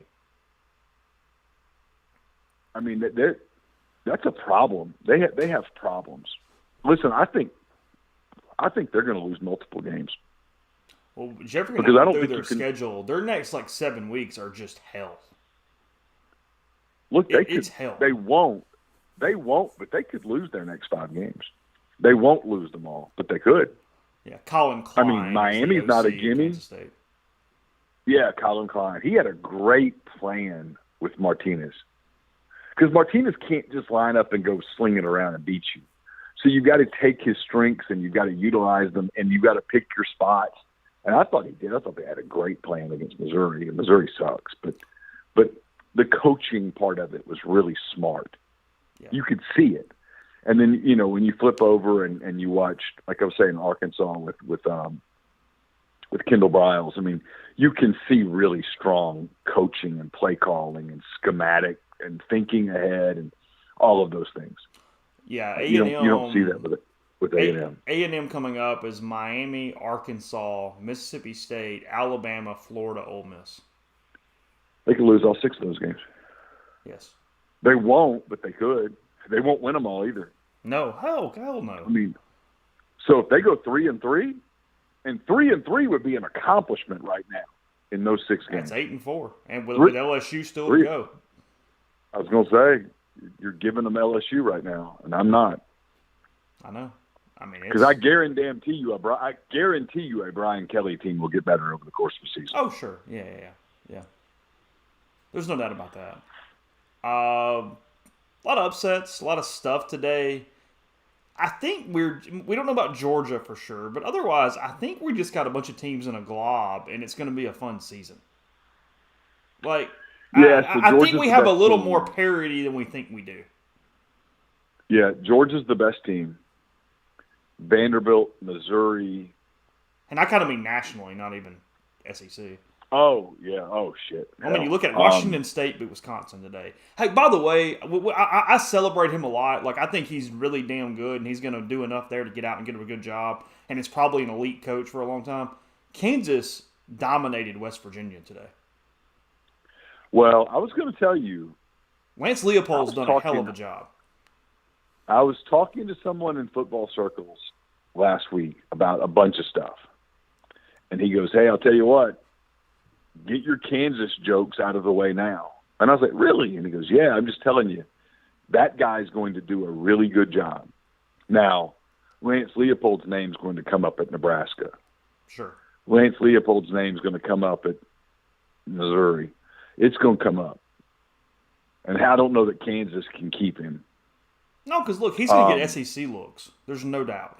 Oh, no doubt. I mean, Lance Leopold's name might come up at Auburn. Yeah. But the point is that he's going to make Kansas respectable this year. Like, they won't be the laughing stock. And here you are. There it is. I mean, it's a bad loss for Neil Brown. Bad loss. That's two weeks where you lose the rivalry game and then lose to Kansas. I mean. Yeah. I mean, but what a day. I mean, what a weird day in college football. I mean, I will say this. It's for those of us, I get a lot of stuff wrong. So I got to, every once in a while I get one right, I got to brag. The Sun Belt, I've said this for a little bit. Tyler and I have talked about it on our show. The Sun Belt's a good league. It's got some good teams in it. And you saw it today. I mean, that's a solid league. It just kind of flies under the radar because it's scattered all over the freaking place, and it doesn't always make a lot of sense. But it's a good league. Louisiana Lafayette come back against Eastern Michigan? Does anybody know they won that game? I was kind of looking for it. I don't think so. By the way, 55-42 was the final in Kansas and West Virginia. Yeah, in overtime. Yeah. They scored on both overtime possessions. I don't know what the Louisiana – I'll find it. Hold on, let's see. Yeah, Russell says Arizona -9 versus Central Arkansas. Who you got? Look, Arizona would beat Central Arkansas by more than 9, but both these teams suck. Yeah, Arizona would beat – yeah.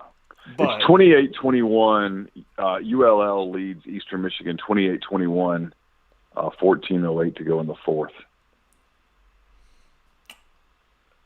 Troy, by the way, just because we're talking about Sun Belt, Troy is beating Alabama A&M 38-17. Okay. Go ahead and get used to it all year. Tennessee is about to play nonstop 42-40 games. Just over absolutely. and over and over again. Yeah, they're not very good on defense. They're really good on offense. They have playmakers. McCoy's a good player. I like Hendon Hooker. I just think he makes plays. No, but Tennessee's going to lose to teams that have line of scrimmage play. Mm-hmm. And that's where you talk about, like, Kentucky, for example. I mean, look, if you're Kentucky, this Ole Miss game is huge because if you win it, you're going to Sugar Bowl type games. Mm-hmm. And hell, if Ole Miss wins it, you start changing the tune about Ole Miss because you look at Ole Miss's schedule, that'd be 5. Vandy would be 6. Vanderbilt's better than they were a year ago. Clark's done a good job, but they're not ready to win games. Auburn's not good. What was the final in that game? They won by 6 or 8. Yeah, Auburn has issues, major issues, quarterback issues that are real. I mean, and then Ole Miss goes to LSU. I don't know. Suddenly Ole Miss goes to A&M. That no longer looks like an intimidating game. Mm-hmm. I mean, getting way over our skis here. Way over our skis. But, like, Alabama's schedule, the way we look at it, changes after today. I'm not ready to go, okay, Alabama's going to beat Arkansas and Fayetteville. I'm not ready to just hand it to them like clear W. Alabama's going to beat Ole Miss and Oxford. I'm not ready to do that. And you don't think we're overreacting a little there as much as we overreacted to beating Utah State, who I think just sucks? No. I mean, are we overreacting some? Maybe. I mean, because, look, they had a great atmosphere in Austin today. I mean, it was phenomenal.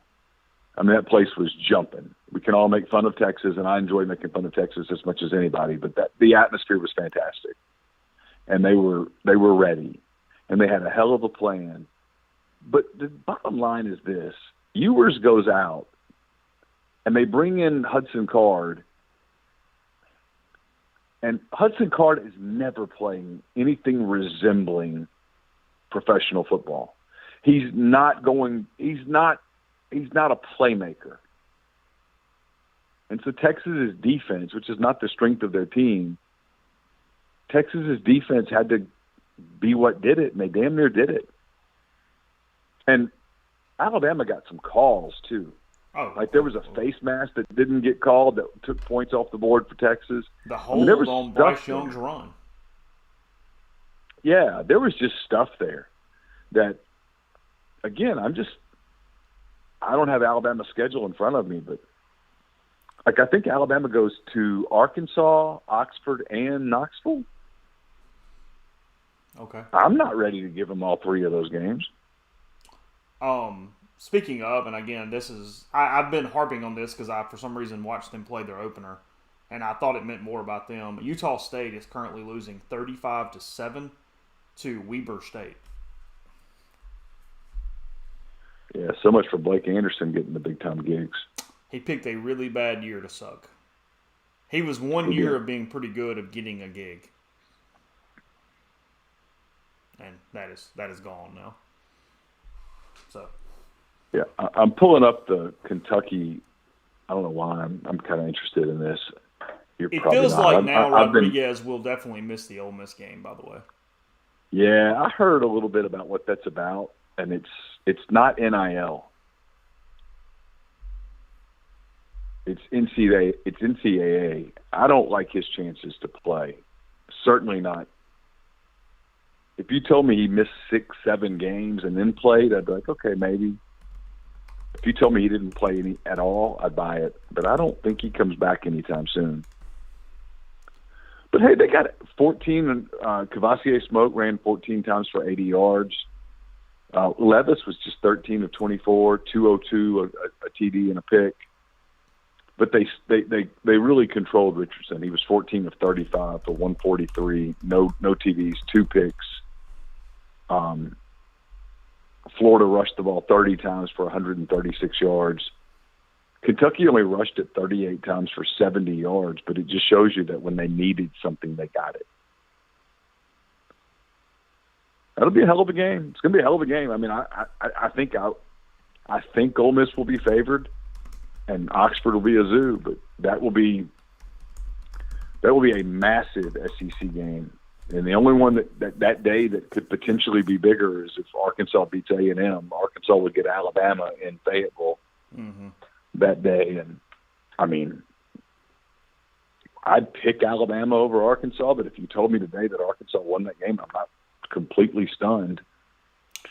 And at that point, man, the West becomes this crazy, crazy, crazy story. Last thing, did you find yourself pulling for Alabama or Texas this morning? Texas. Did you? Yeah. I must have been the only one. For some reason, I did not want Texas's fan base to have that today. I was like, this is going to, I mean, to the point of I kind of went, this is going to kind of ruin my day. Like, I'm used to Alabama being obnoxious, so that does not affect me because that's just all the time, like, whatever. But so it was something where I don't really want to deal with college football today where Texas gets that, of all things. I don't know. I have Alabama fatigue.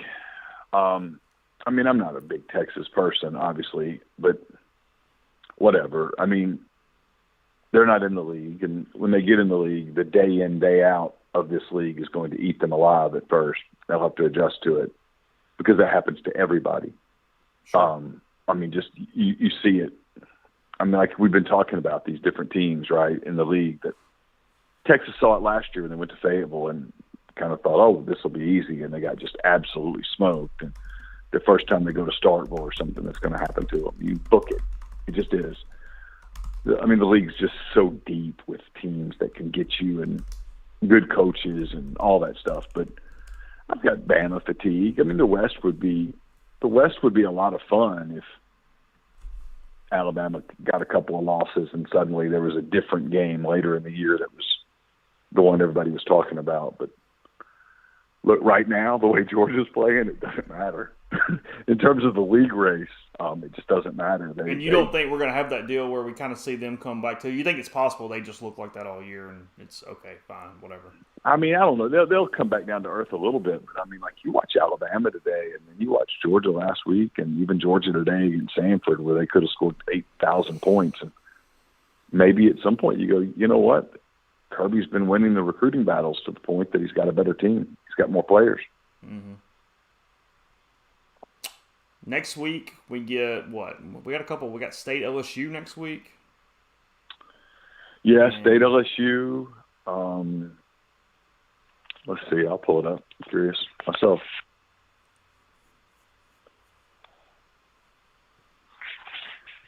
Let's see. Sports. I guess I'm leaving. Football. I'm watching commercials instead of flipping back to State and Arizona. Schedule. Week 3. So next week in the SEC, we get Georgia at South Carolina. It's going to be a game that people are going to try to hype, and it just isn't. Youngstown State at Kentucky. Ooh. Abilene Christian at Missouri. Ole Miss at Georgia Tech. We get Penn State Auburn, which I think we're going to all into a CBS game at 2:30, and I think we're going to spend a week trying to make it a bigger game than it is, Chase. And I even if Auburn beats Penn State at this point, what does that really mean? We get Vanderbilt at Northern Illinois, ULM at Alabama, Mississippi State at LSU. That's an interesting game. Missouri State at Arkansas, Akron at Tennessee, South Florida at Florida, and then we get Miami at Texas A&M, which I think we're all going to be pretty interested in. I know Miami started slow with Southern Miss today, but Miami's got the quarterback play to score points against A&M, and if you score points against A&M, you have a shot. Yeah, you're going to win the game if you do that. Yeah, Miami was down for a while, but then had a really strong second half against Will and those guys. Yeah, and they'll be geeked up for A&M. They and A&M's going to have a weird week. A&M's got 2 weird weeks, maybe 3 weird weeks, maybe 4 or 5. I mean, that becomes the story to watch, because if you told somebody before the season A&M loses to Appalachian State, it would have raised everything on your radar, and here we are. And not only did they lose to Appalachian State, they got dominated. I mean, Appalachian State dominated had the ball for plays. 42 minutes. Yeah, they should have scored more points.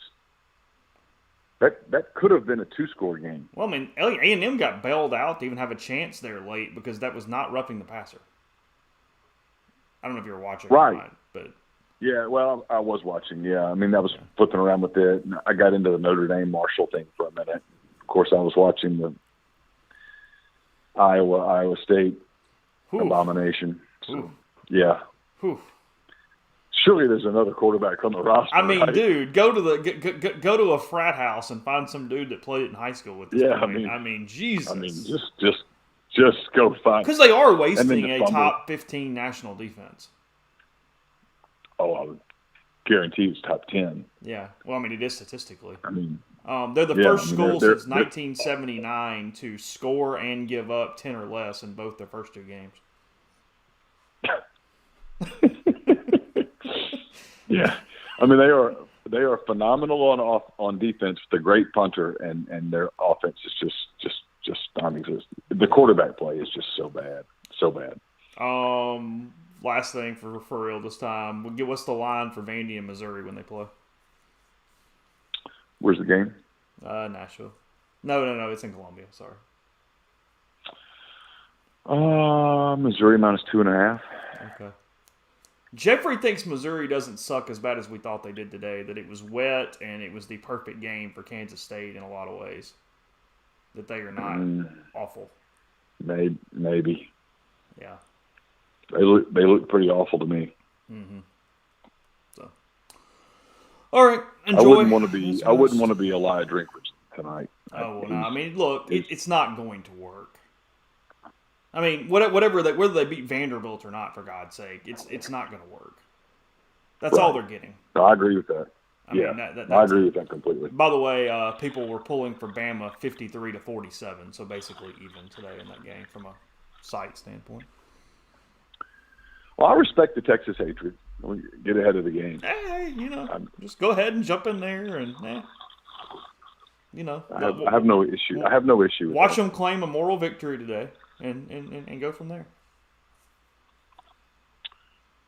So, yep.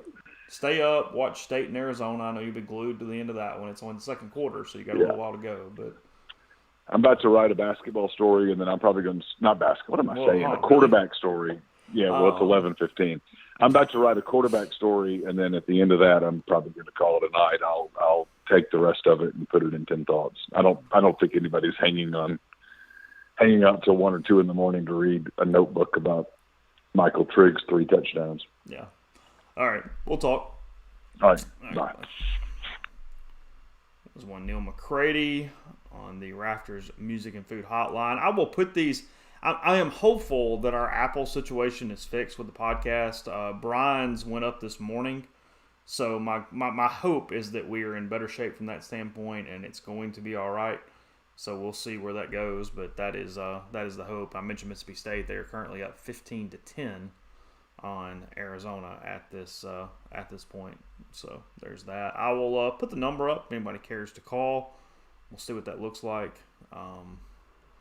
Yeah, 53-47 Bama right now, but somebody says they accidentally voted for Texas, so it's a little higher than that in our feed at that point. Let's see, where is the number? You guys probably need that at some point if you're going to do this. Maybe you call, maybe you don't, but we'll hang out for a minute and see what happens. There is the phone number if anybody's any desire to call and chat. 15-10 State over Arizona. I was waiting for BYU and Baylor to get back and go from there. So if nobody really calls, then I will call Brian and talk to him for a minute, and we'll just kind of go from there. But Rear Gear Alliance says Chase, gun to the head, quarterback comp is over, right? I mean, well, look, Luke could be hurt, and if that's the case, it's over. I mean, it's hard to know for sure without knowing his situation. If he's completely healthy, I mean, I still feel like it's probably getting close.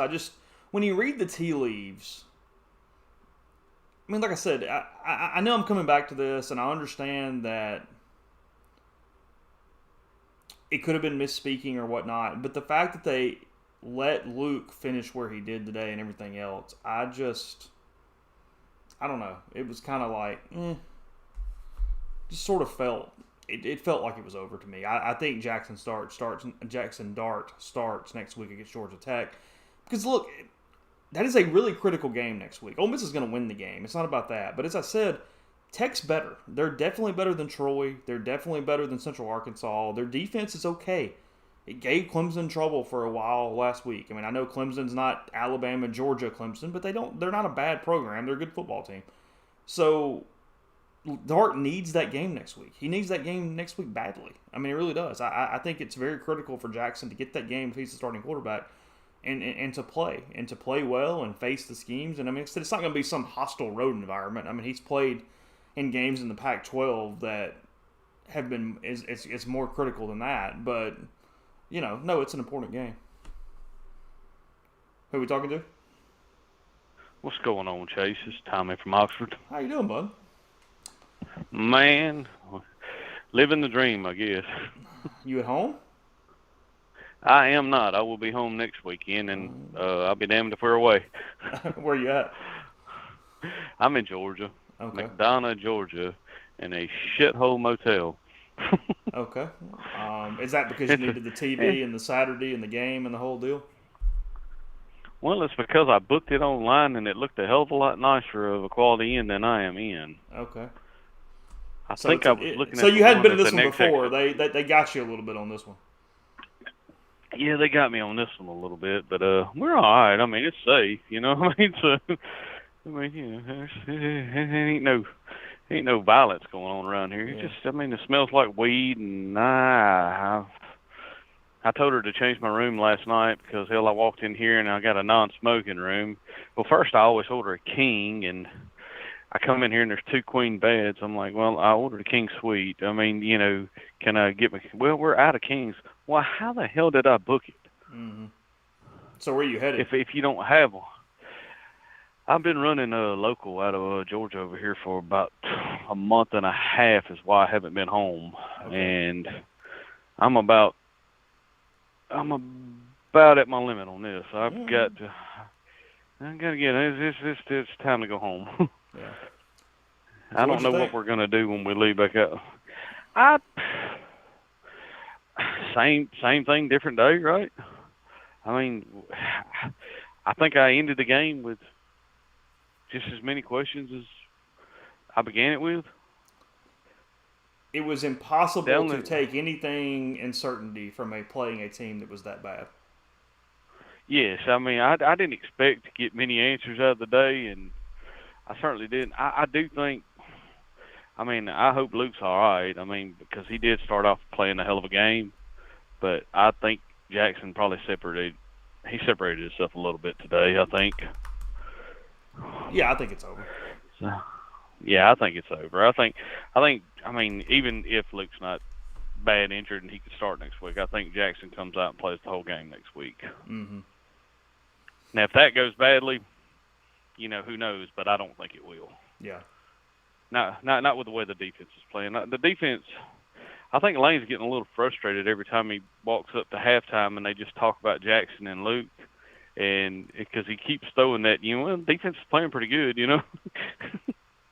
He would like that to be the first question occasionally, but we're so focused on Lane with offense and the quarterback deal that doesn't happen really. The identity of the program is not defense, even though that is the identity of this team right now, along with the running game. Yeah, that's right. I mean, you know, he just I think he needs to get over it a little bit, but he does have a point. His defense is playing pretty good. Mm-hmm. And shout out to DJ Durkin. I mean, that catastrophe down there was not his fault.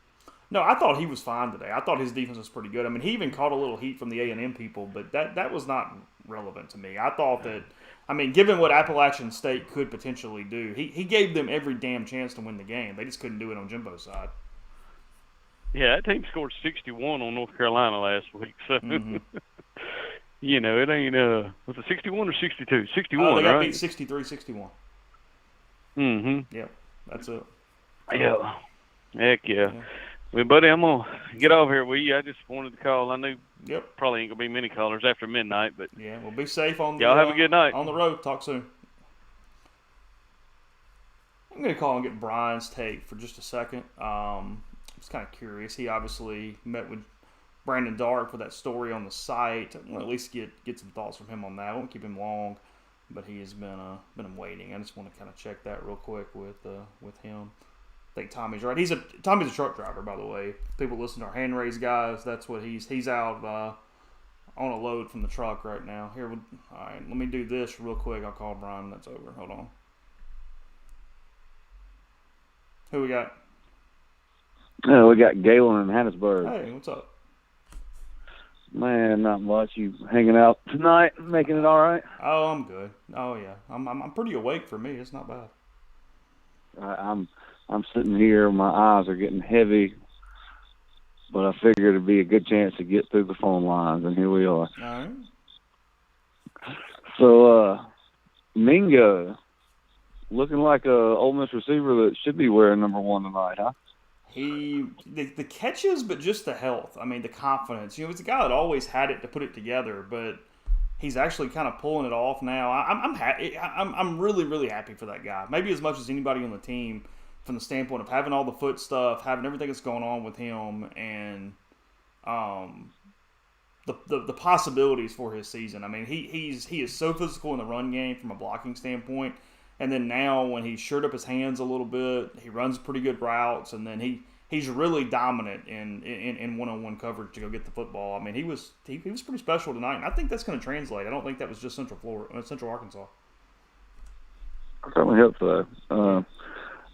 For me, as you know, just a diehard fan that watches Ole Miss every week, I feel like the past couple of years I was expecting a certain thing from him, and then he had all the drops. But it's kind of unfair to anybody to, you know, and the whole number thing with, you know, Treadwell and A.J. Brown. Yeah. It's very, very unfair comparisons that get made.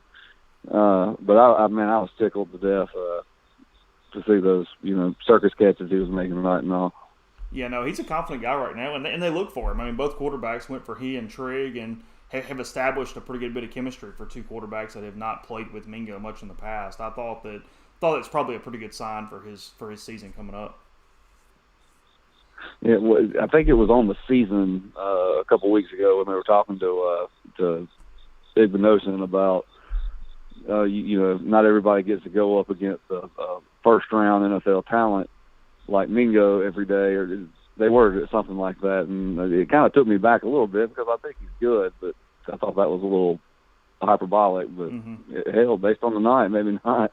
Yeah, I mean, that's probably a little bit, but I mean, there is no doubt. I think he can get in some All-SEC consideration if he continues to catch the football because he's going to get a lot of opportunities. I mean, it's right there for him to become kind of that 1A guy for Ole Miss. It's not going to look like Elijah Moore or some stuff like that, but in his own way, I do think he can become that type of primary target.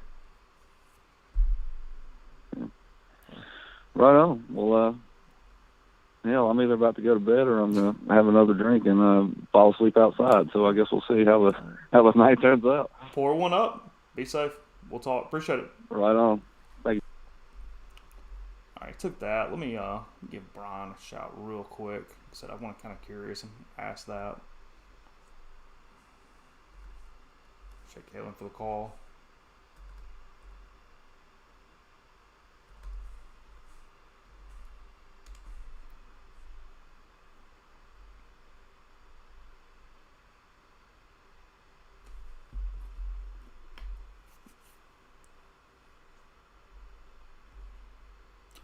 What kind of night you think that was for the Dark family tonight?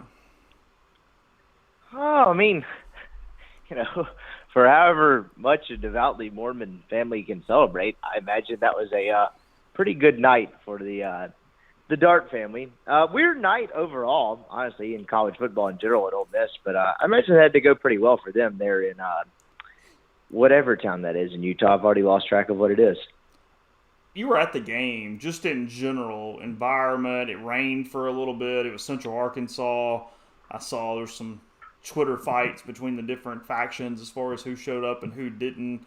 What did you just sort of make of the entire environment and event tonight? Pretty dead outside of the student section. But, I mean, now look, I'm not big into, crowd shaming folks. I just find the student section shaming stuff to be hilarious because they moved them, when I was a normal college student, they were in the south end zone, and that place normally had the shade, and, it was confined, and it was actually kind of hard to get a seat in there, to where they just moved them to this gigantic metal, microwave box, basically, and they get, kind of crapped on all the time, and they were the only section full today. So I am a big student section stan. I think they got jobbed. But outside of that, I mean, it was about what you expect for Central Arkansas. I also don't blame anyone for not showing up. I get it. Not the first weekend, worst opponent. It happens. It is what it is. Central Arkansas sucks, so there's only so much. But defensively, they're sound. They've been pretty well coached. Parcher's done a nice job with having them in the right place. They've tackled well. They do get a step up next week against Georgia Tech. We say they have a lot of depth, and they do from some different standpoints. You look at tonight, and we're seeing 5, 6, 7, 8 different names that are impactful in different ways, but they're still not playing because once the game got out of hand doesn't count. They were definitely doing that. But while the game is competitive last week and this week, they're not playing a ton of bodies, though. They're not necessarily extending the depth out. I guess where are you sort of at right now from the standpoint of how many workable bodies are on defense and how many people do they trust at this point that can be in an accurate rotation? I literally have no clue, and I know that's a bad answer, but I just think that's kind of the way I feel about this team in general. I don't know if we know anything about this team. I don't know if we know if they're any good. I don't know if we know if they stink. They've been so vanilla defensively. I think they're fast. I think they populate the football well, and I think they have a lot of depth, particularly on the defensive line and in the secondary.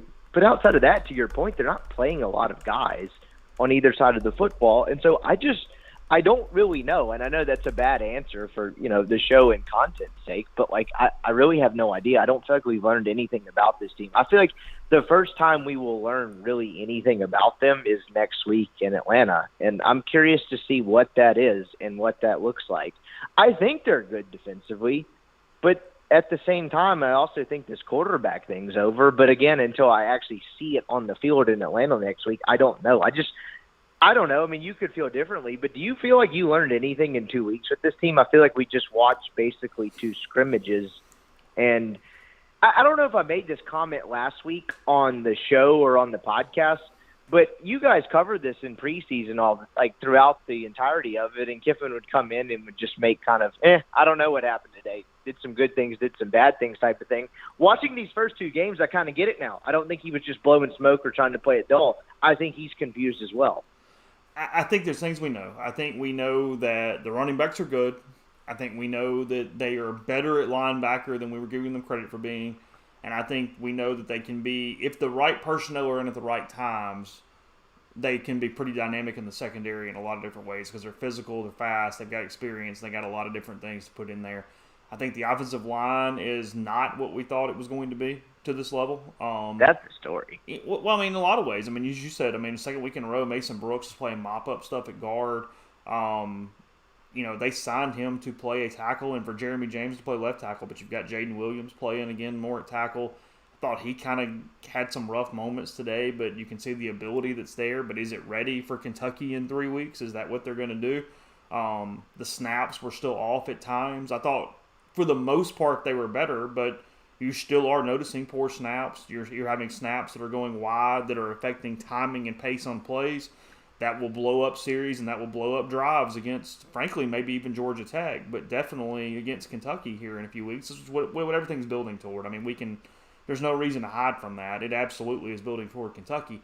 So there are issues in those ways. There are positives, but as we said earlier on the show, Ole Miss has not schemed to a defense. The offense, I would say this. I think we know what the floor of the offense is, and it's okay. It's not, oh my God, god-awful terrible.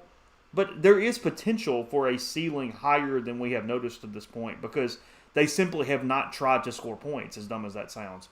They've tried to give quarterbacks looks. They've tried to give back certain carries and certain things.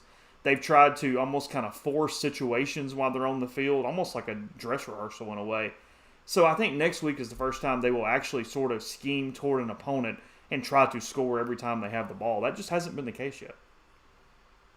I'm with you there, right? Because Georgia Tech, whatever you may make of them, they didn't look totally incompetent defensively against Clemson. I actually thought they looked pretty good. The defense was just on the field a ton because they were so inept offensively. Mm-hmm. I think Ole Miss is going to win that game. I don't think it's a problem. I think it's an important game from the standpoint of everything else you just outlined, from the quarterback to what the offense looks like. And, I know I just said they're inept defensively, but, hey, it's a real team with D1 athletes and FBS athletes. So what does the defense look like in that sense? And, yeah, I think that's really kind of when you learn a lot about this team. The offensive line thing's kind of weird because going back and rewatching that game from last week as well, and not to be accused of a Dart apologist here, but a lot of the stuff's on his pure dropbacks.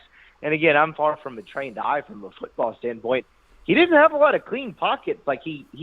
He was kind of moving or shifting when he threw the ball a decent bit, and you saw that a little bit with Luke Altmaier tonight. I don't really know what the deal is there, right? I know we've talked about the Mason Brooks thing a decent bit. I don't know what's going on there, but, I figured if he was going to get moved to guard and mop-up time, it was because they were just that good on the offensive line, and they may end up being that good. They just haven't looked that way so far. So, yeah, there's still a lot of unknown with this team, and I guess it kind of starts with the quarterback, and I know we've kind of buried the lead there, but this thing's over, right? I get the injury happened. I'm sure you and Neil or Jeffrey, whoever, kind of covered the whole weird media relations thing, but this is not still a race, right? In your opinion, where do you stand? I guess it's possible that if Luke is 100% healthy, then we still whatever, and you go, hey, we're only going to grade Luke off what he did prior to the injury, and he was okay. He was fine those first couple series. I could, pick it apart with a fine-tooth comb if I had to. But for the most part, I thought he was pretty good. I thought Dart started a little off, but then once he got into a rhythm, I thought it was the best a quarterback had looked so far through these two games during a stretch, which was Dart there once he sort of got going a little bit today. But again, it's do we know when he got hurt? Not to derail you. Do we know when he got hurt? Because I heard 5 different things. It's just a guess, but my guess is on that run into the end zone when he fell. And to be fair, there was a clear point in that game where he looked different than he did to start the game. I just don't know when that was. He started the game doing – here's the deal. He started the game doing the things that everybody said he had to do to have a chance at the job. He threw the ball down the field. He was more fearless. He said, hey, let's air it out. Let's do things. They called plays to be able to pull that off. You know what I mean? Everything went as it should in that way to at least give him the opportunity to be in that. I thought he was fine until he got hurt. But then once he got hurt, he was trying to play through it. Credit to him. I mean, he's a tough kid. Credit to him. He didn't whatever. But, I mean, the body language changed. He was injured. He had a hard time even kind of moving in that direction off of that, again, shoulder, collarbone, clavicle, whatever it was that he has. And it's his throwing side. It's just it's going to be really damn sore tomorrow. It's going to be pretty difficult to see where he is capable of going on the road and starting against an ACC team in a week. So yes, look, it's speculation. It's 11:37 on a Saturday night. Lane could tell us tomorrow or Monday that he's fine and cool, and we're continuing the thing. But as of right now, with the information as I have it, I would think that the competition is over and Jackson Dart is your starting quarterback, and that's a decent point. I mean, look, if Spencer says that he started the game with a pick against any other team but UCA, probably. I mean, Mingo made a hero play. The ball was underthrown. But there's probably a couple throws by Dart today that get picked off too. I mean, that's the thing. I mean, no matter who the starting quarterback is, they're going to have some growing pains moving forward. And I mean, with Dart, it appears that you got a little more upside and a little more chance of turning the ball over, and you just live with it, and you hope your defense plays well, you run the football, and that he grows up as the year goes on. But yeah, I mean, I would definitely put my bets on Jackson Dart being the quarterback moving forward for Ole Miss, barring injury. Yeah, and the part of that, I know this is an impossible question to answer, but, like, had he not gotten hurt, would that have changed anything? Because the thing about this, and that's what was interesting about talking to Buchanan this week, and not to, like, beat a dead horse for anyone that listened to the show, is that Buchanan pointed out pretty well that, like, from the outside looking in, okay, how can you actually evaluate one guy versus the other against a Troy defense or Central Arkansas defense? And Buchanan was like, look, that's not really what they're looking for. They're looking for stuff that you and I are not going to be able to tell on television, right? We're not going to be able to tell stuff like that, right? He always used the Bo Wallace RPO example where hand it to Jalen Walton, keep it yourself, or dump it over to Evan Ingram. Whereas, sometimes Wallace kept it himself. 8-yard gain, fans are happy about that, but it doesn't mean it was always the right read. And so some of the stuff that they're looking at is just stuff that we are not going to be able to tell. But even if that being the case, if that was getting done or not getting done by either guy at a consistent or a not consistent rate, does that really change after the Central Arkansas game, if that makes any sense at all? You know what I mean? Like, does your view get drastically different based off Central Arkansas tape, even if it's stuff that the common eye cannot see? Oh, I mean, maybe, but, what kind of pressure are you truly feeling? I mean, for either one of them, that's not just right. Luke. I mean, I feel like sometimes when we do this, people assume we're just talking about Luke, but I'm not. I'm talking about either one of them. I mean, no, you have more time to make the decisions. You have an easier chance of seeing what you're seeing because it's slower. It's all those different things. But yes, at the same time, Ryan is 100% correct in that Lane is not going to pick up the stat sheet tomorrow and go, oh, wow, he was 10 of 13 and he was 6 of 13. There's our quarterback. I mean, that has zero to do with it whatsoever. So while, yes, you can't grade out Troy and Central Arkansas 1v1 and do all those sort of things, yeah, they're looking much deeper than that. It has nothing to do with what we see or doesn't see. But I did think at times Dart was athletic, was kind of dynamic throwing the football. I thought you saw an upside today from Jackson that I don't think we really saw a ton of from Jackson last week or Luke to this point. But then here's the deal too. And I'm going to defend Luke a little bit here as well. I've seen several people, media members, seen a lot of Twitter, seen some message boarders talk about, well, Luke was bad last week. Luke didn't play last week. He threw 2 passes. Like, I don't give a damn what his Pro Football Focus score was off 2 passes last week. That's not the way that thing works. The snap wasn't his fault. It never got to him. Luke Altmaier did not fumble the snap against Troy. Caleb Waring hit himself in the butt with it. There was a little bit of fat a snap. We fatted a wedge or 2 in our day. You can fat a snap off your own butt cheek. You can fat a snap. A little thick. The A&M kid fatted a kick today. Yes. Complete laid the sod over the kick today. What's the deal with that? Not to bounce around, but I was texting you today. I went and hung out in the Grove a little bit with my parents. What's the deal there? I mean, is Jimbo just stuck in 2012? Yes. I mean, that's yes. Let's Yes. not talk about the playoff anymore with those dudes. But, like, I thought that might be a little bit of a struggle, even though in Neil's picks I took App State. But, like, what happened there? Honestly, I only caught the fourth quarter. That's awful. They were horrendous offensively. Absolutely freaking horrendous. And they only had the ball for 18 minutes. With the quarterback that he claimed to pick last year, right? He won't let like, him he could write run. last year off as Calzada because He won't let him injuries or run. whatever. At all. He has to sit. He's a running quarterback who they make sit in the pocket. In 2022. Yes. You know, Claude has got a decent point here in the stream. Look, I'm not saying he's going to be as good as Matt. I'm not saying anything else. I do wonder a little bit if the people who push toward Dart on just like an aesthetic standpoint, when Dart is sort of rolling, he does kind of look like Corral. It's a similar game as in how they go about getting out the pocket, their footwork. The ball comes out of his hand in a more similar way. You know what I mean? Like, you see this sort of more dynamic thing that sort of looks like Corral a little bit. Again, I'm not predicting Dart as Corral. But look, I get that. I'm not trying to be that guy, and I'll probably get accused of being a Dart apologist from just writing a story or whatever, blah, blah, blah. But at what point is any point in his career, and I know it's a young career because he's 19 years old, at what point at any point in his career has someone sat him down and said, nope, can't play and win with this guy tonight? It's never really happened. Mm-hmm. And I just think at a certain point you kind of look at that, don't you? He's never put any team he's been in a position where it's like, nope, can't win with this guy tonight. He's just not there yet. Mm-hmm. And he's been good from a leadership, from a getting acclimated, the whole deal. He has. He's trying really, really hard. And not that Luke isn't. Again, I'm not doing that. Just saying, for a guy that we didn't know. I mean, we've seen Luke. We were with Luke for a year. Dart's new. You don't always know how those transfers are going to sort of do those things. And I think he's done a really nice job of trying to acclimate and coexist inside the ecosystem and be a leader without having the capital or the experience to come in and do that.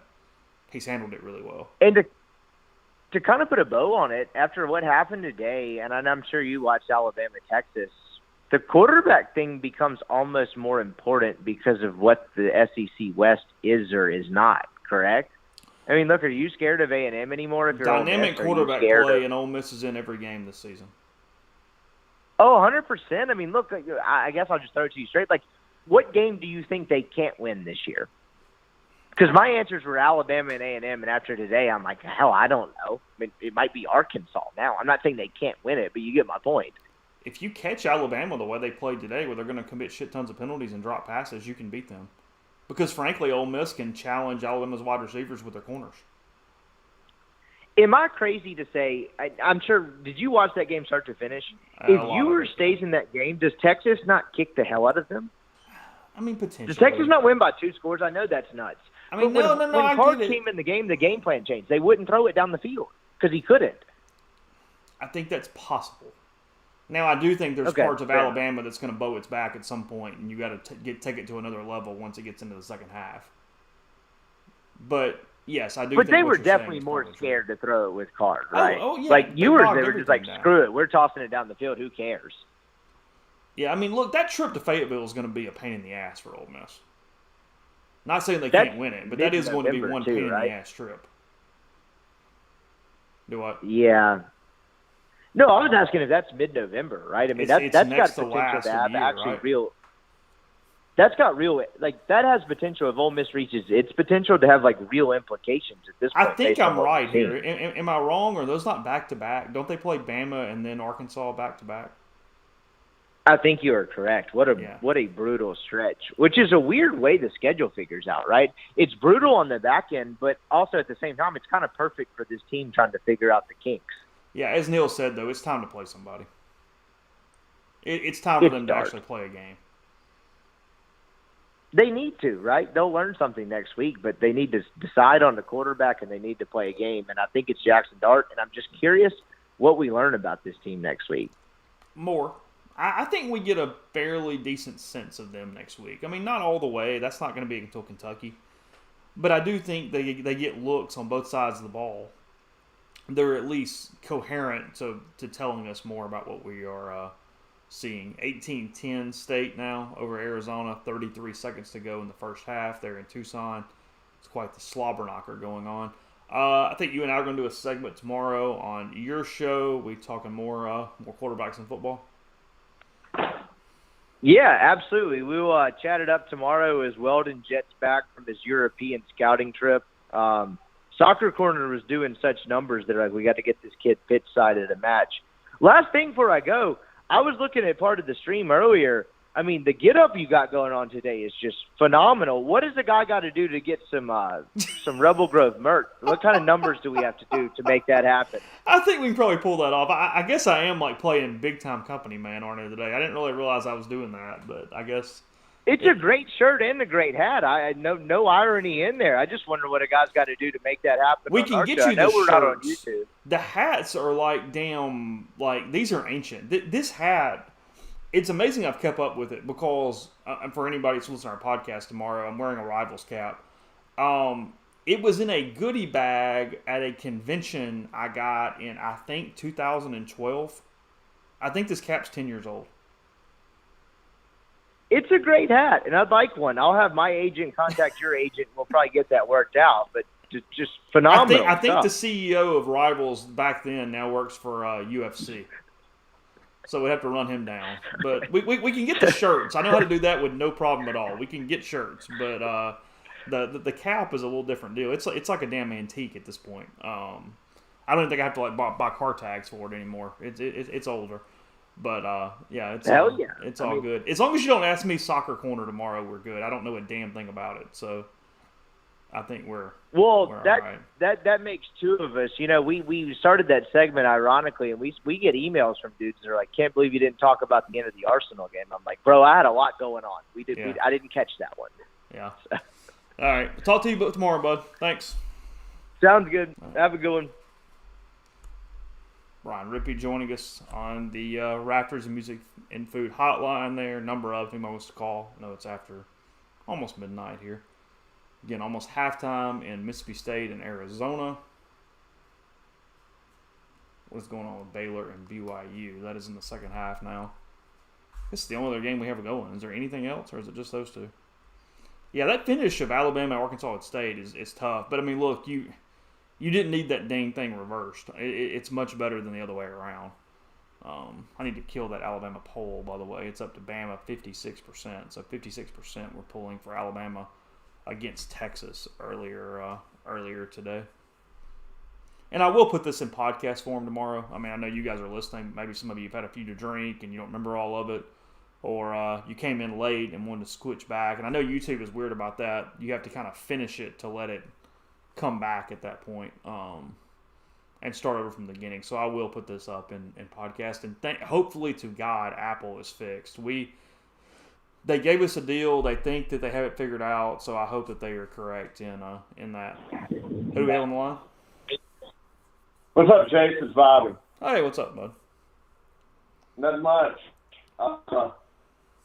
Kind of swayed to this Mississippi State game. I kind of was hoping this was going to be a blowout. I took State, but it's kind of interesting right now.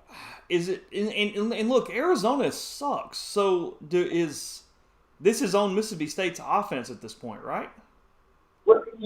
It absolutely is. And honestly, it kind of leads into what I'm really getting curious about.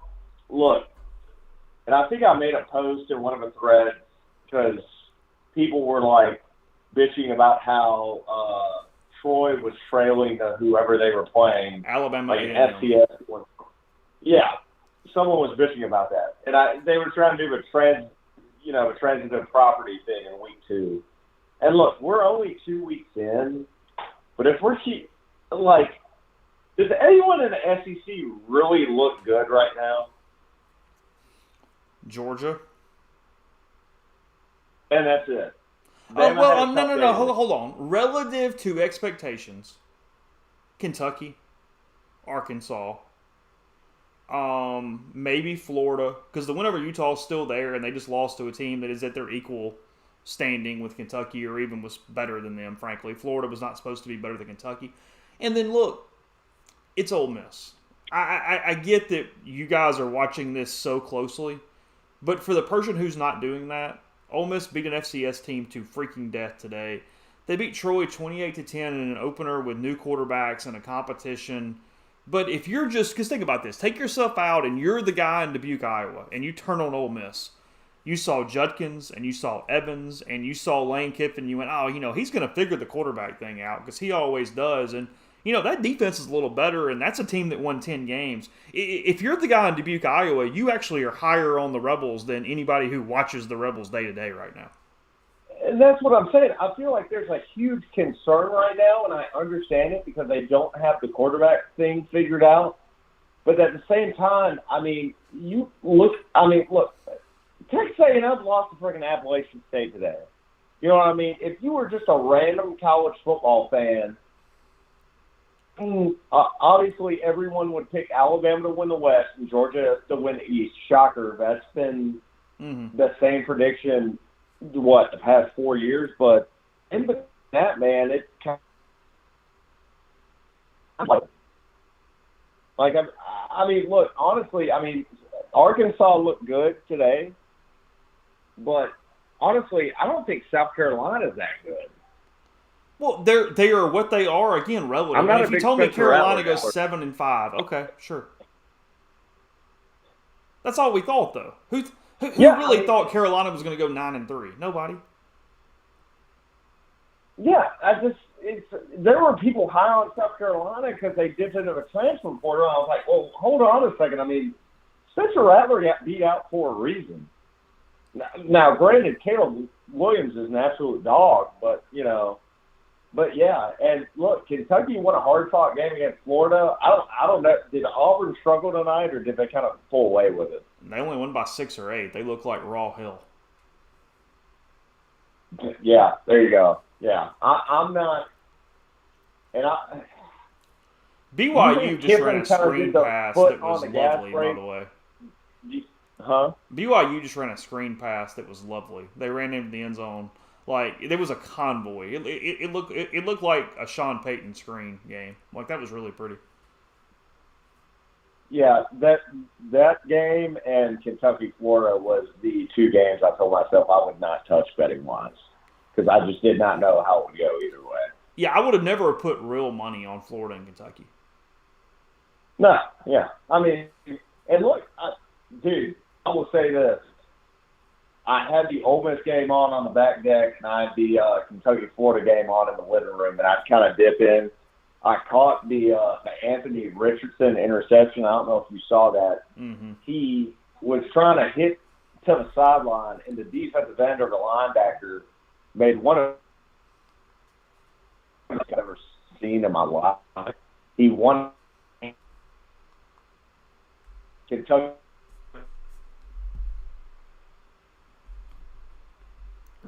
Game.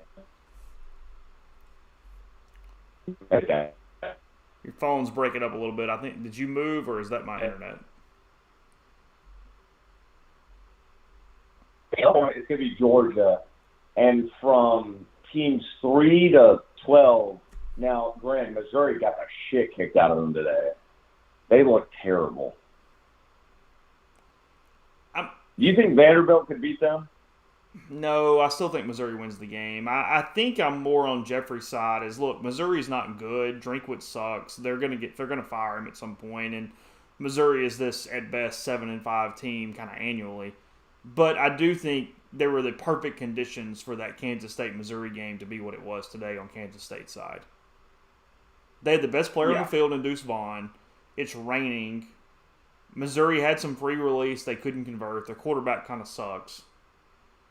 Mm-hmm. But I do think they can beat Vanderbilt. I still would pick Missouri to beat Vanderbilt. Yeah, no, 100%. The more talented team is Missouri, but my argument is, look, I really do think Clark Lee's doing a really good job there. And I don't know when that game's going to – now, look, if a game's going to be played in the next couple of weeks, I'd definitely bet Missouri. But if it's late in the season and Missouri's only has 3 or 4 wins, I wouldn't be surprised if Vandy popped them. But that leads me to another thing I wanted to ask you, and I don't know if it's been asked yet. Do you think – so has there been any official word on the Altmaier shoulder thing? What was it? Was it? Because honestly, I think that Kiffin, that may have been a blessing in disguise for him to give Jackson Dart the job. I mean, look, I thought that. I mean, you don't want, obviously, the kid to get hurt because I think they were getting to that No, point that's anyway. not how you want it. Yeah. But no, they have not given us an actual diagnosis. They said simply upper body injury that was being evaluated. I have not seen anything definitive from a prognosis standpoint or in exactly what happened. Yeah, because look, I jumped on Twitter at halftime, and I'm not going to call it. Well, I mean, it doesn't even matter. Some people were saying, "Oh, they benched him because of the interception." Media members were, and I was like, "Well, oh, that's no, but no, that's what we mentioned at the top of the show. That's what media relations told the media. They said the interception. They said the interception is what ended his day in the press box. Yeah, yes. I'm shocked. I can't believe they said that. Yeah. Like I said, that would have been really bad PR from the standpoint of you gave Dart something you didn't give Altmaier the next week, which is the extra thing. I mean, he clearly was hurt. That's what it was. Yeah, that's just, I don't know. Yeah, it's weird. But, no, I mean, honestly, do you think they could have blown out Troy more last week if they wanted to, or do you think Kiffin was just trying things? Because, I mean, he's just trying things. They haven't actually schemed. They haven't schemed anybody yet. No, he wanted to make sure in the second half he threw the football and gave looks. They could have run the football 80% of the time and beaten Troy 45-10 or whatever. No, 100%. Yeah. He chose not to do that. I mean, it's a little bit of that thing too. I mean, Kiffin is looking farther down the road. He's looking bigger picture instead of, I mean, Ole Miss has had a lot of coaches where it's just, hey, go run this one up and do what you can do. That's not really the point. So I mean, look, we joked about it Thursday. I mean, Freeze's second to last year, the year they went to the Sugar Bowl, I mean, their first 2 or 3 games, they were winning like in the 70s, and they were holding their opponents to like under 10 points. It was awesome, but at the same time, they were, it was, foot on the pedal, like we're just gonna blow them the hell out. Yeah, I don't know. I just thought it was interesting. Judkins, I will say this. I will be very surprised if he's playing at Ole Miss all 3 years. Oh. I think they will do what's necessary to hold him. You think they can hold on to him? Yeah, I do. As long as Kiffin's here? I mean, who knows if there's changes and it gets deeper. But as far barring anything major change with program, I think they hold on to him for all 3 years based off what I kind of know about everything. Did Bullock get any carries tonight? Not that I saw, but I was not. By the end there, I was not paying as much attention. No. Woolard got 3 carries. Yeah. I quit watching after the third quarter. I was like, Judkins got 10, Evans got 11, Bentley got 4, Robinson got 2, Woolard got 3, Dart got 2, Henry got 1, and Altmaier got 3. This will be the last thing I ask. I was excited to see Malone get in. Granted, it was when they were beating the hell out of a team. What's your take on him as a football player right now? I don't know that he still is 100% explosive from what he was pre-injury completely. I mean, maybe I'm wrong, but just my kind of take, I think that baseball harmed him. I think he's a guy who needed spring practice. And again, that's not blaming him. They can do whatever they want. I mean, I'm for Plumlee doing what he wants, DeMarco Cox, the whole deal. That's not the point. But it is really freaking hard for a reason. It's really hard to play 2 sports at that level. I thought he got better on the baseball field. Now, do I think he's ever going to be a baseball starter? No, probably not. But I do think that hindered his ability to get into the rotation a little more. I think he's coming on. I think he's getting better.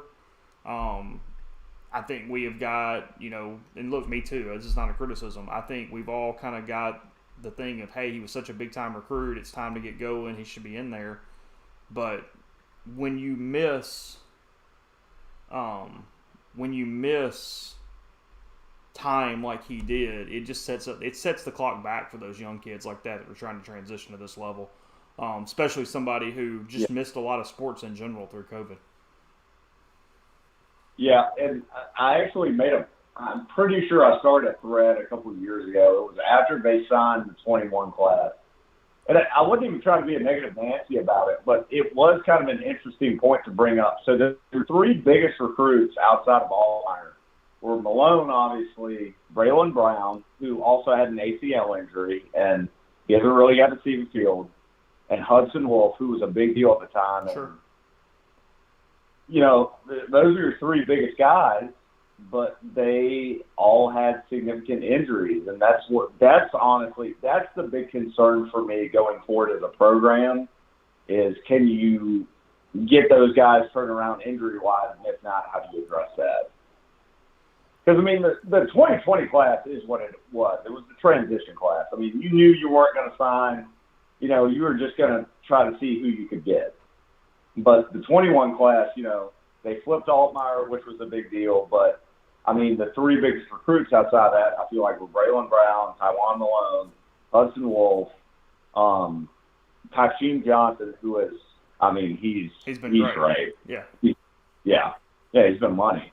But, you know, the problem is, you know, Hudson Wolf had injury issues. You can't fault the kid. It's unfortunate. And then, you know, J.J. Henry's getting more snaps than Braylon Brown is now. You know, so I'm just curious how they're going to address that. But all right, man, I appreciate you taking the call. Absolutely. Talk to you soon. Thanks. It's a crazy stat. Somebody said in the feed the first time State's run for 100 yards in the first half under Leach. Or I guess, first time under Leach. Sorry, that is the stat. I wasn't sure if it's Leach in general or while he'd been at Mississippi State. Yeah, this is practice. It's preseason. Lane is not. He did not spend all week scheming for Central Arkansas. He was getting looks he wanted to get. That was the point of this for Lane. That one's still on. BYU Baylor is still on, kind of closing this thing out. We're after midnight. We've been on for about 2.5 hours now, something like that. Had Jeffrey for a long time. Appreciate his time. He's on the radio a ton during the week, so to give 50 minutes or something on a Saturday night just to chat with us, I do sincerely appreciate that. 2:30 game next week, by the way. Georgia Tech 2:30 on ABC. That's going to be an ABC game next week. It is an ACC telecast, so you'll have that. Daniel Cotto asking, can Ole Miss win the West? Can they? Sure. Yeah. I mean, if you catch, look, everybody's going to lose. I mean, it's about can you beat Alabama, and if they played like today, could do that. I mean, do I think Alabama's going to play like that today a lot? No. I mean, I still think Alabama's going to win the West. They didn't lose a game today. They found a way to win it. They've got the best player in the conference, maybe in Bryce Young. So I still would pick Alabama. But if Alabama does that, where they commit 16 penalties and they drop passes and they can't run the ball and their offensive line sucks, well then, they're gettable by somebody. There's no doubt about that. They are gettable. I mean, hell, nobody thought Ole Miss 2 years ago was going to stay with them and get beat by 12 or whatever and go, punch for punch in the first half to the point that was. And if you beat Bama, you can lose to somebody else. Because probably everybody else is going to lose 2 times and you'll be all right. So, I do think the Saints win tomorrow. I mean, 10-7. I think it's kind of where I'm at on the year. I think 10-7. It's a little bit of an optimist. I know the over-unders are 8, 9, somewhere in there. Arkansas at Arkansas is a really hard game coming the week after Alabama. That is a scary matchup for Ole Miss. But it's week 2. That's in week 12 or whatever it is. I mean, let's give it a minute. Let's see what it looks like. Just don't know that we're at the point of knowing a gauge on that. I mean, there's going to be injuries. There's going to be losses. That's what Neil and I talk about all the time. You got to get through emotional stuff. It's not just on paper. So I mean, predicting that week 12 game. That's a different animal for anybody at that point. But, Arkansas, if they stay healthy, they kind of know what they are. They know what they're trying to do, and that matters. But Ole Miss does too.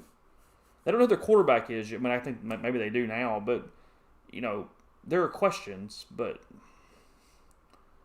is Lynn Swan next week for ABC? Yeah, that's true. State trying to pull this one out against Arizona. Flip back quickly before we go to Baylor and BYU. I mean, the Saints can win the division if Tampa is mortal. I mean, I think Mint said it on our show Thursday. The Saints at plus 350 for the division. That's not the worst bet in the world. Because, I mean, I don't think Carolina is probably a little better than people think, but I don't think they're winning the division. Atlanta sucks. It's doable. I mean, it probably is doable. Plus 350, and you just try to get past Tampa. Try to go 5-1, and I was talking to Romero about this a couple days ago. Just go 5-1 in the division, and then kind of see what happens from there. So I think that's the goal. Let's all pray that Apple has everything worked out as we said. That will be fantastic if that's the case. If so, our podcast will be back to normal week for this, leading up for the week. Yeah, 2013 BYU right now, but Baylor 1st and 10 at the 11-yard line for the Bears. Super Bowl prediction. Bills.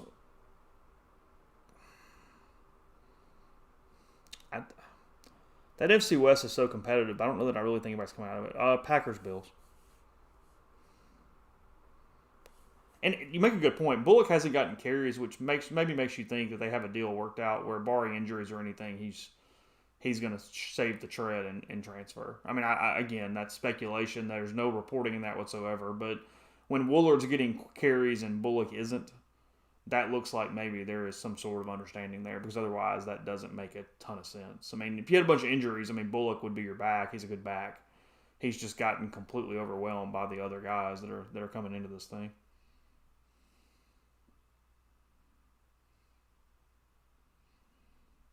I think Dennis Allen's okay. I mean, he's not Sean Payton. I'm not saying there's no change, but I don't think there's some fall off just because of Dennis Allen being the head coach for the Saints. I really don't. I think Bentley's going to get more touches if this thing goes on. I think they're really going to ride Evans and Judkins, but I think they're going to find ways to get Bentley out in space for sure. I think that's very true. It's just things we haven't seen yet. I mean, we have not. Lane said it's been a limited playbook for 2 weeks. We have not seen the full menu at this point for Ole Miss. We just haven't. So, I don't know. All right, give it one more second for any calls. Anybody wants to be the last one? If not, we'll wrap it up. Again, thanks to Jeffrey, Neil, Brian for time. It's pretty good football tonight. It's been kind of fun. I feel like get a little more of the hang of it as we go through this season. Week 2, 2 games down, 10 to go. Georgia Tech. So we'll get started around 6:15 next week, something like that. Be a little earlier.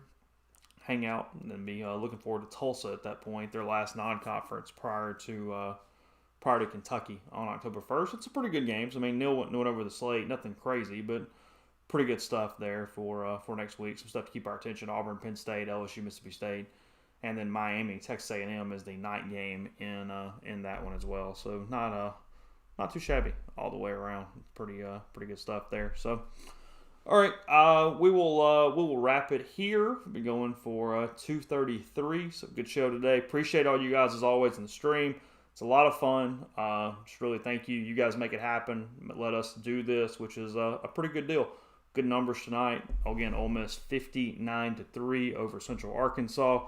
Back next week, full week at rebelgrove.com, coverage at rebelgrove.com, observations, Neil's quarterback story notebook, and column as well. So have a good night, stay safe, and we'll talk to you again very soon.